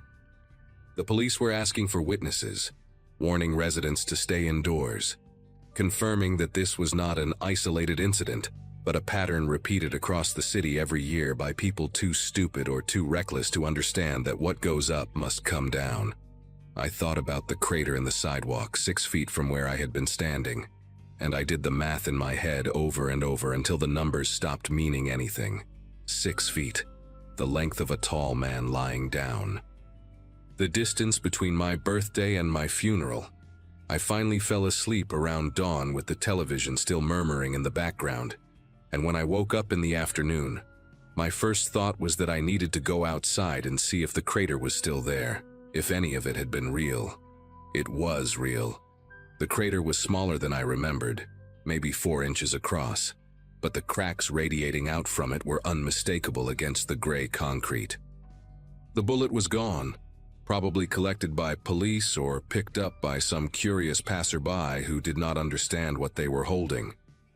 I stood there in the harsh daylight of January 1st, hungover strangers shuffling past me on their way to brunch or coffee or whatever normal people do on the first day of a new year, and I stared at that hole in the ground until my vision blurred. A sanitation truck rumbled by, collecting the debris of last night's celebration, sweeping away the confetti and the bottle rockets and the crushed beer cans as if nothing had happened. I thought about calling someone, my sister maybe, or my mom, just to hear a familiar voice and tell them that I was okay, that I had almost died but I was okay. But I did not know how to explain it without sounding dramatic, without making it into a bigger deal than it already felt. So I just went back inside, climbed the 3 flights to my apartment, and sat on my couch in the same spot I had occupied all night. The news was still covering the story, interviewing tearful families and stern-faced officials, showing graphics of bullet trajectories and statistics about celebratory gunfire deaths. I watched it all with a strange detachment, like I was seeing something that had happened to someone else in a city I had never visited. I gave a statement to the police a few days later, after I finally worked up the courage to call the non-emergency line and report what I had seen. The officer who took my information sounded tired, like he had heard 100 versions of this same story already. He thanked me for calling and said a detective might follow up, but no one ever did. The crater stayed on the sidewalk outside my building for almost 2 months before the city finally sent someone to patch it over, leaving behind a slightly darker square of concrete that I still notice every time I walk past. I moved out of that apartment the following spring, not because of what happened exactly, but because I could not stop thinking about it every time I heard a loud noise outside my window. These days I live in a quieter part of town, a little duplex with a backyard where I can grill burgers and pretend I have my life together. I still do not go outside on New Year's Eve. When midnight approaches, I close my curtains and turn up the television loud enough to drown out the fireworks, loud enough that I cannot hear the cracks and pops that might be firecrackers and might be something else entirely. My friends think I am being paranoid, that the odds of something like that happening twice are astronomical, and they are right, statistically speaking. But statistics do not mean much when you have seen the hole a falling bullet can punch through solid concrete, when you have done the math and realized that 6 feet was the only thing standing between a new year and no years at all.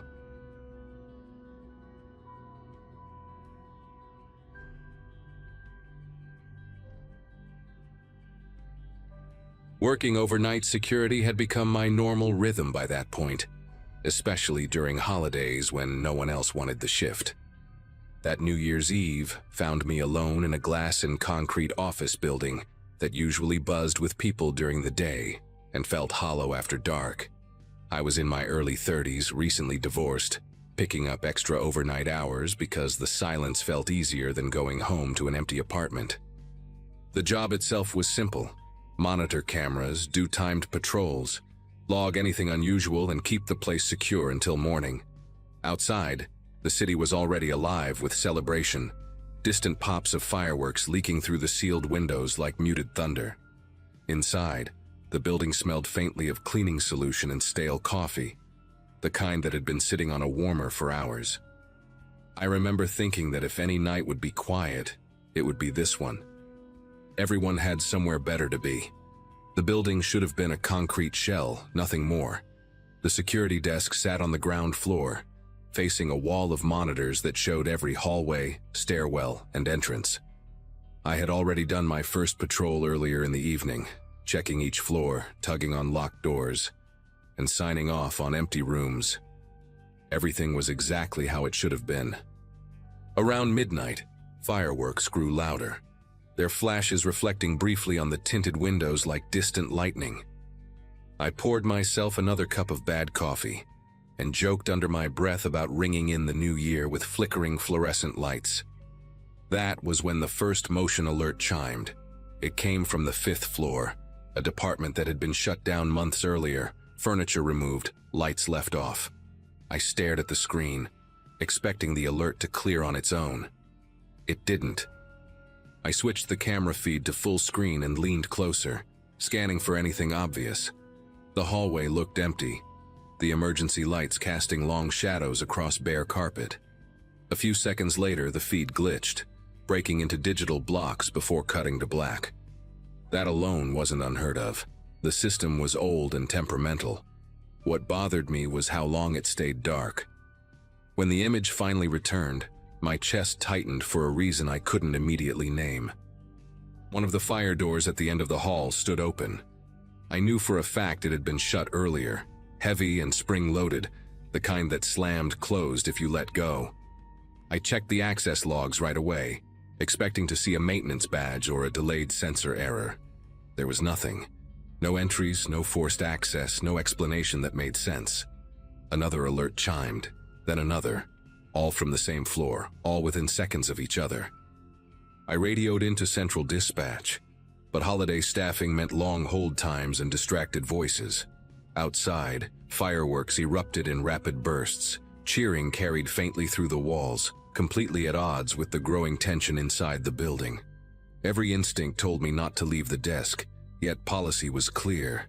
Unexplained alerts required physical verification. I grabbed my flashlight, adjusted my vest, and logged my movement, telling myself it was probably nothing. The building felt different the moment I stepped away from the monitors. The elevator ride up was slow, each floor number lighting up longer than usual, or maybe it just felt that way. Fireworks boomed somewhere overhead, the sound traveling through the elevator shaft in dull vibrations that I felt in my teeth. When the doors opened on the 5th floor, the air smelled colder, like concrete after rain, even though the building was sealed tight. My flashlight beam caught dust floating lazily, untouched, the kind that settles only when no one's been around for a long time. The hallway matched the camera feed, empty offices, stripped walls, and that fire door still hanging open. I walked toward it carefully, shoes sticking slightly to the carpet where old adhesive hadn't been fully cleaned. Every step echoed too loudly, bouncing back at me in a way that made the space feel narrower. I pushed the fire door closed, feeling the weight of it resist before finally clicking into place. It stayed shut this time. That should have reassured me, but it didn't. As I turned back, my radio crackled with a burst of static sharp enough to make me wince. I tried calling dispatch again, but all I got was dead air, followed by distant chatter that cut off mid-sentence. The flashlight flickered once, then steadied.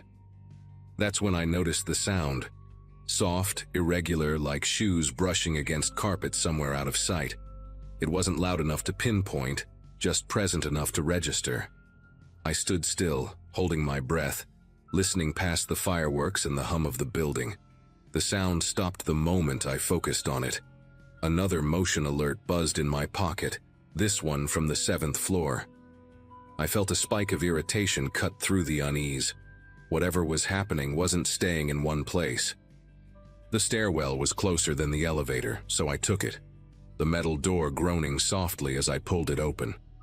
The stairwell smelled of rust and old paint, the fluorescent light above flickering with a tired buzz. Halfway up, the light went out entirely, plunging the space into shadow except for my flashlight. I heard something shift above me then. Not footsteps exactly, more like weight settling where it hadn't been before. My radio spat another burst of static, louder this time, followed by a faint tone like an open channel that never connected. The seventh floor greeted me with a different kind of silence, the kind that presses inward instead of simply filling space. Several office doors stood ajar, their handles catching the light at odd angles. I knew those doors had been shut. I remembered checking each one earlier, out of habit more than necessity. As I stepped forward, one of the doors down the hall swung inward on its own, slow and deliberate, stopping just short of the wall. No breeze, no sound, just movement. My heart hammered hard enough that it felt like it might give me away. I backed up a step, then another, keeping the flashlight trained on the doorway, as fireworks exploded outside, bright flashes briefly strobing through the narrow windows and casting the hallway in fractured light. I didn't announce myself again. Training said to, but something about that hallway made speaking feel wrong, like it would bounce back altered. I retreated toward the stairwell, keeping my pace measured, counting steps the way I used to during patrols to stay calm. Halfway there, the light snapped off across the floor, not flickering out but cutting clean as if switched intentionally. The emergency lights failed to come on. My flashlight beam felt too narrow all of a sudden, the edges swallowed by darkness. From somewhere close I heard breathing that didn't match my own rhythm. It paused when I paused, resumed when I moved. Fireworks cracked outside in celebration, each burst mocking how isolated I was inside that building. I made it into the stairwell and pulled the door shut hard enough that it echoed down the concrete shaft. I didn't wait. I took the stairs two at a time, boots slamming metal, not caring how much noise I made anymore. My radio finally came alive with dispatch asking for a status update, their voice distorted and delayed. I told them I had multiple unsecured doors and possible unauthorized presence, words tumbling out faster than I meant them to. The response was calm but unhelpful, explaining that units were tied up and response time would be slow. As I descended, I heard a door above me open, followed by the scrape of something heavy dragging briefly, then stopping. I didn't look up. I kept going until my legs burned. The ground floor lights were still on, the security desk glowing like a small island of normalcy. I locked myself inside the office, sealed the door, and pulled up every camera feed at once. Several screens showed nothing but static. Others displayed hallways I no longer trusted, doors open that should have been shut, shadows pooled where there shouldn't have been any. One camera briefly showed a figure-shaped distortion at the end of a corridor, not solid, more like heat rising off asphalt. Then it vanished. That was enough. I followed emergency protocol, initiated a partial lockdown and activated the building-wide alarm. The sound was deafening, a mechanical wail that cut through everything else, even the fireworks. Police arrived much later, long after the alarms had been screaming into the night. They cleared the building floor by floor while I waited outside, cold air finally grounding me in something real. Every door was found closed and locked. No signs of forced entry, no alarms triggered once they took over. The cameras showed nothing unusual after the lockdown, as if the earlier footage had never existed. I quit that job not long after, took a daytime position somewhere smaller, somewhere with people around. I still hear fireworks differently now. Every New Year's Eve, when the sky lights up and everyone cheers, I think about empty buildings and locked doors that don't stay that way, and how some places don't need people inside to feel occupied.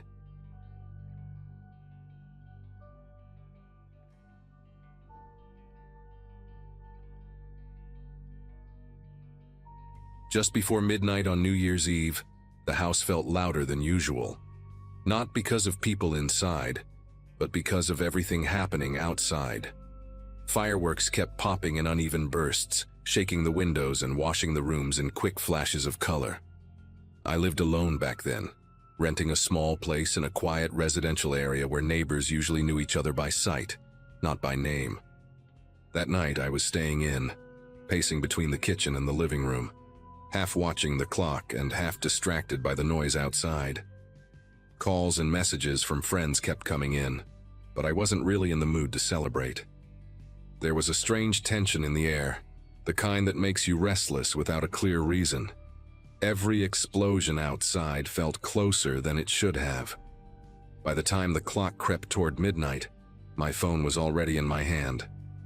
The call happened fast, faster than my thoughts could keep up with. I dialed emergency services with shaky fingers after hearing something slam against my back door, hard enough to rattle the frame. My voice came out rushed, uneven, trying to explain where I was and what I heard while fireworks drowned out half my words. Someone on the other end started asking questions, but another loud bang hit the door, followed by a muffled sound inside the house.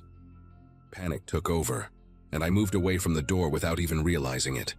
The phone slipped from my grip as I backed into the hallway. The call ended abruptly when it hit the floor, the screen going dark almost immediately. Silence inside, chaos outside.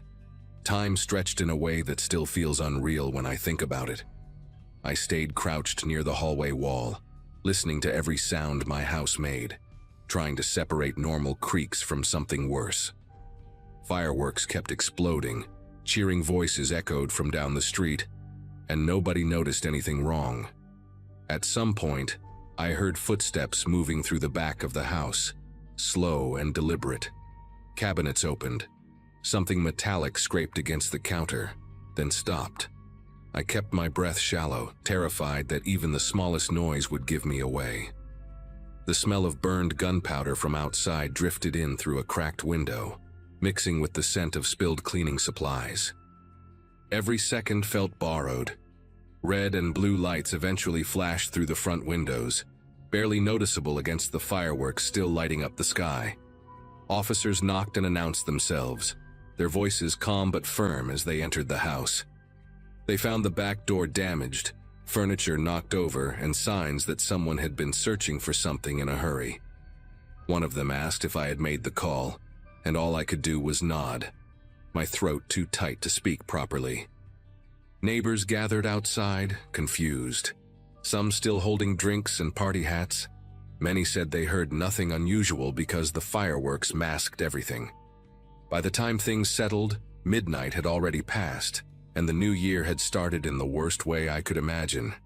After the officers finished their initial sweep, they sat me down on the edge of the couch that hadn't been knocked over.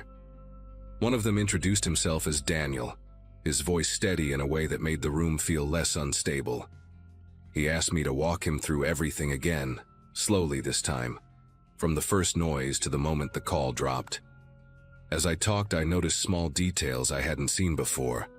A shallow dent in the refrigerator door, muddy footprints leading toward the laundry room, a chair pulled out like someone had used it to climb. Daniel exchanged a quick look with his partner, a woman named Lauren, and wrote something down without explaining it. They asked if anyone knew I was home alone that night. I couldn't give them a clear answer. The idea that someone might have known made the room feel smaller. They found my phone near the hallway, the screen cracked but still powered on. The emergency call log was right there, time-stamped just minutes before midnight. Lauren explained that dispatch heard shouting and background noise before the line went dead, but not enough to pinpoint exactly what was happening. That part stuck with me more than anything else.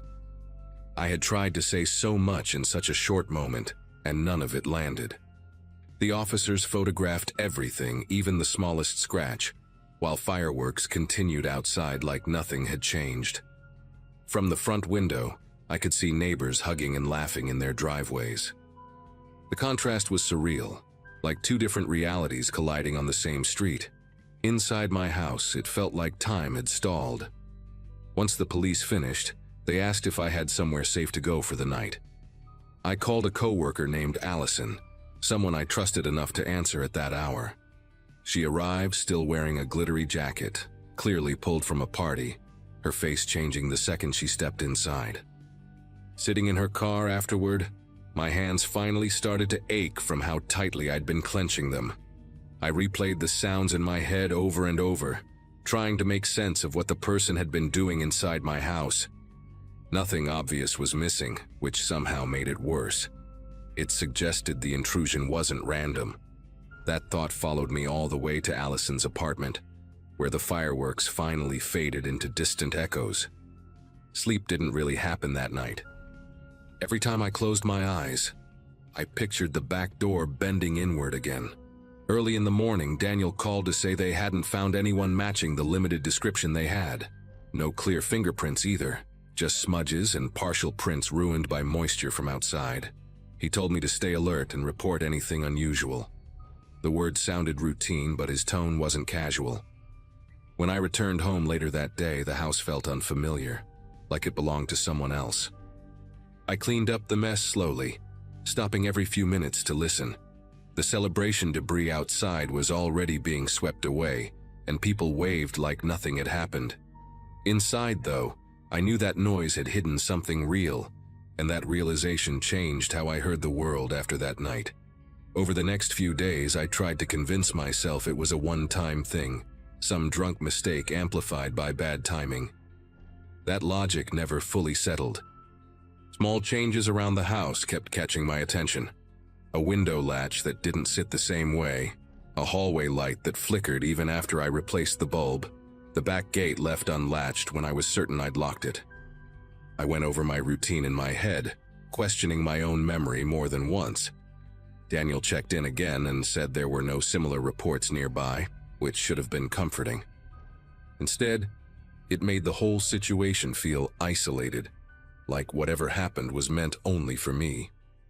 Nights became the hardest, especially when the neighborhood grew quiet again after the holidays. A week later, I found something that pushed me past denial. While moving a storage bin in the laundry room, I noticed a faint scuff mark on the wall behind it, shaped like the sole of a shoe pressed sideways. It wasn't there before, or at least I was sure it wasn't. Next to it, barely visible unless the light hit just right, were shallow scratches near the doorframe, as if someone had tested how much force it could take. I stood there longer than I should have, staring at those marks, imagining the weight behind them. That was the moment I accepted that whoever entered my house had time. They weren't rushing because of fireworks. They were moving carefully because they felt unseen. I didn't wait for another incident. That same day, I changed the locks, installed cameras, and asked a neighbor named Russell to keep an eye on the back of the house when he was home. Saying it out loud made it feel more real, less like something I could shrug off. The police report stayed open, but there were no updates, no breakthroughs. Life slowly tried to return to normal. Yet I noticed how my body reacted to sudden noises now. A dropped pan or a car door slamming outside sent a sharp jolt through me. Midnight came and went many times after that night, but I never stopped paying attention to how quiet or loud things were around me. Eventually I moved out. Not immediately, not dramatically, but with a quiet certainty that staying meant waiting for something I couldn't control. I never found out who entered my house, or why that emergency call was the last thing they heard from me before midnight. Sometimes I wonder if the person heard the phone hit the floor and decided to leave, or if they simply finished what they came to do and disappeared into the noise. Fireworks don't feel festive to me anymore. They feel like cover. Even now, every New Year's Eve, I keep my phone close and my doors double-checked, knowing that the night taught me how easily celebration can hide something dangerous.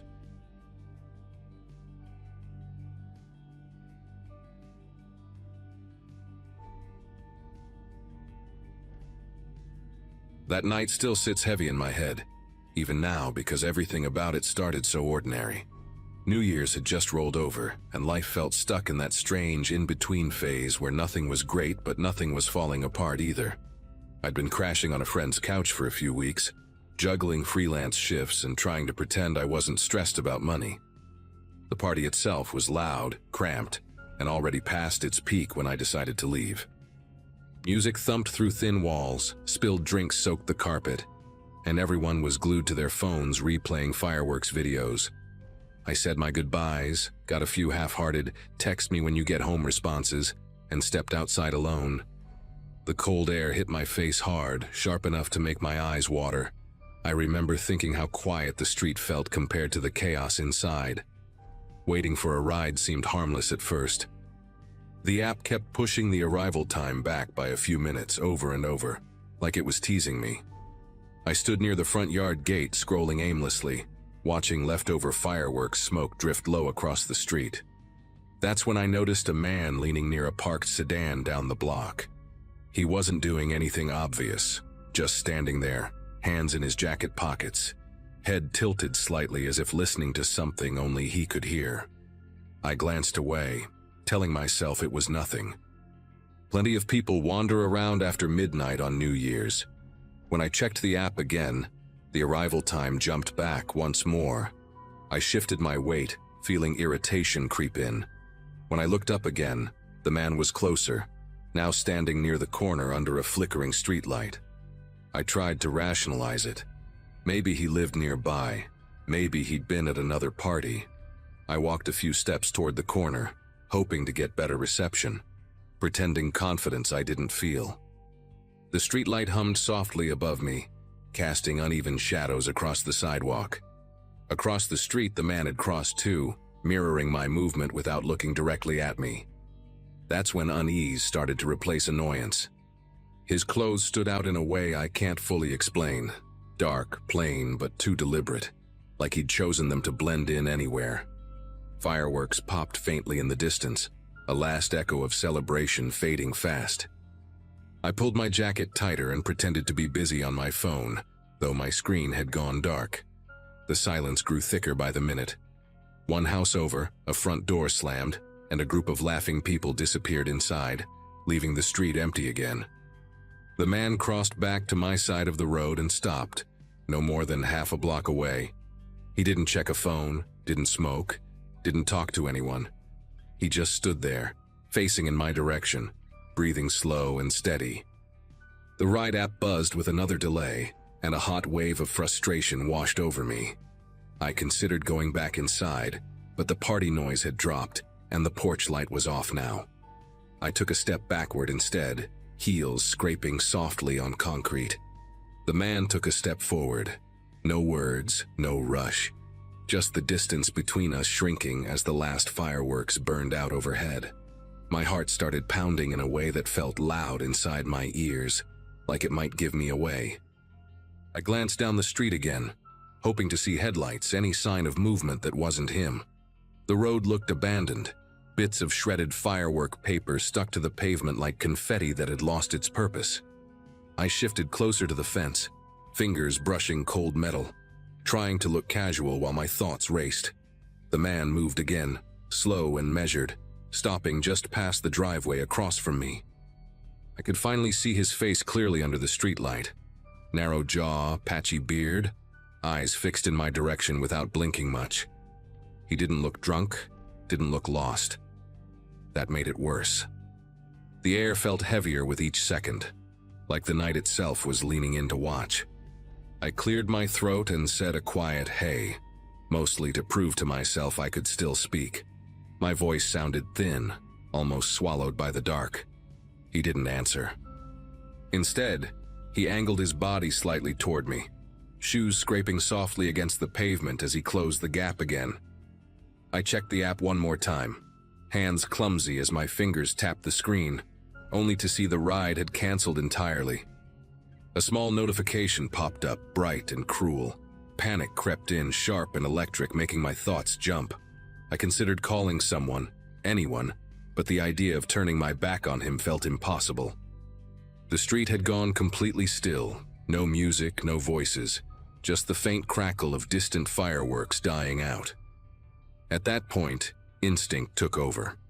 I started walking, not fast, keeping my pace steady as if I had somewhere definite to be. My boots echoed against the sidewalk, each step sounding too loud. Behind me, footsteps followed, matching my rhythm with unsettling precision. I didn't look back, but I didn't need to. His presence felt close enough to touch. I turned down a side street, hoping the movement might shake him off, but the footsteps turned with me. My breath came shallow, chest tight, every nerve screaming to run while my mind begged me not to. Porch lights were dark, curtains drawn, the world tucked safely away indoors. It felt like I had slipped out of reality and into something meant only for me. I stopped abruptly near a small intersection where the road widened slightly, forcing myself to turn and face him. The man halted a few steps away, close enough that I could smell cigarette smoke clinging to his jacket. For a moment, neither of us spoke. Fireworks flared weakly in the distance, briefly lighting his face in red and gold before fading again. I told him I was meeting someone, that they were just around the corner, words tumbling out awkward and fast. He tilted his head, considering me, eyes flicking past my shoulder as if measuring the lie. Then, without warning, he stepped back. Not fast, not apologetic, just retreating into the shadows. I stood there shaking, waiting to see if he'd come forward again, but he didn't. He disappeared between two houses, leaving the street empty and silent once more. I didn't move right away after he vanished. My legs felt weak, like they'd forgotten their job, and the silence rang louder than the fireworks ever had. I stood there listening for footsteps, for breathing, for anything that meant he was still nearby. Nothing came. After a long minute, I pulled out my phone and called a rideshare again, forcing my voice to stay steady while my thumb hovered over the screen. This time, I walked toward the brightest spot I could find, stopping directly under a streetlight where anyone passing would see me. The light buzzed overhead, harsh and unforgiving, but I welcomed it. I kept scanning every driveway and shadow, replaying the way he'd matched my steps. When headlights finally appeared at the far end of the street, relief hit so hard it made me dizzy. The driver pulled up and I got in fast, locking the door without even thinking about how that looked. I gave a vague greeting and stared straight ahead, watching the street in the side mirror as we pulled away. I half expected to see him step out from between the houses, chasing the car or staring after it. The mirror showed nothing but empty pavement and abandoned decorations sagging on fences. During the ride, my phone buzzed with messages from friends asking where I'd gone, but I couldn't bring myself to type out an explanation yet. My body was still buzzing, every muscle tight, like I hadn't fully escaped. The driver chatted about traffic and road closures, unaware of how close I felt to something going very wrong. I nodded along, counting the blocks until home. Once inside my place, I double-checked every lock and stood by the door longer than necessary, listening to the building settle. The quiet felt different now, sharper, less friendly. I peeled off my jacket and noticed a faint smell of smoke still clinging to it, and my chest tightened all over again. Sleep didn't come easily. Every sound from the hallway made me sit up, heart racing, convinced I'd hear footsteps stopping outside my door. Morning light eventually crept in, dull and gray, and with it came that hollow disbelief that everything had gone back to normal. The world outside looked the same, like nothing strange had happened at all.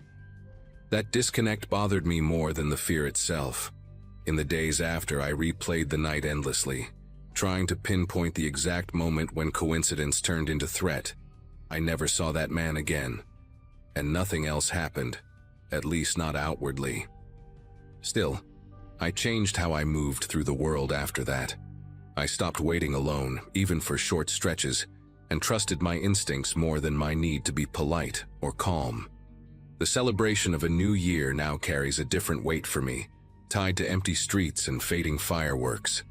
I don't know what he wanted or why he backed off when he did. Maybe something interrupted him, or maybe he decided against whatever he had in mind. All I know is that I walked away unharmed, and that feels like something I don't take lightly anymore.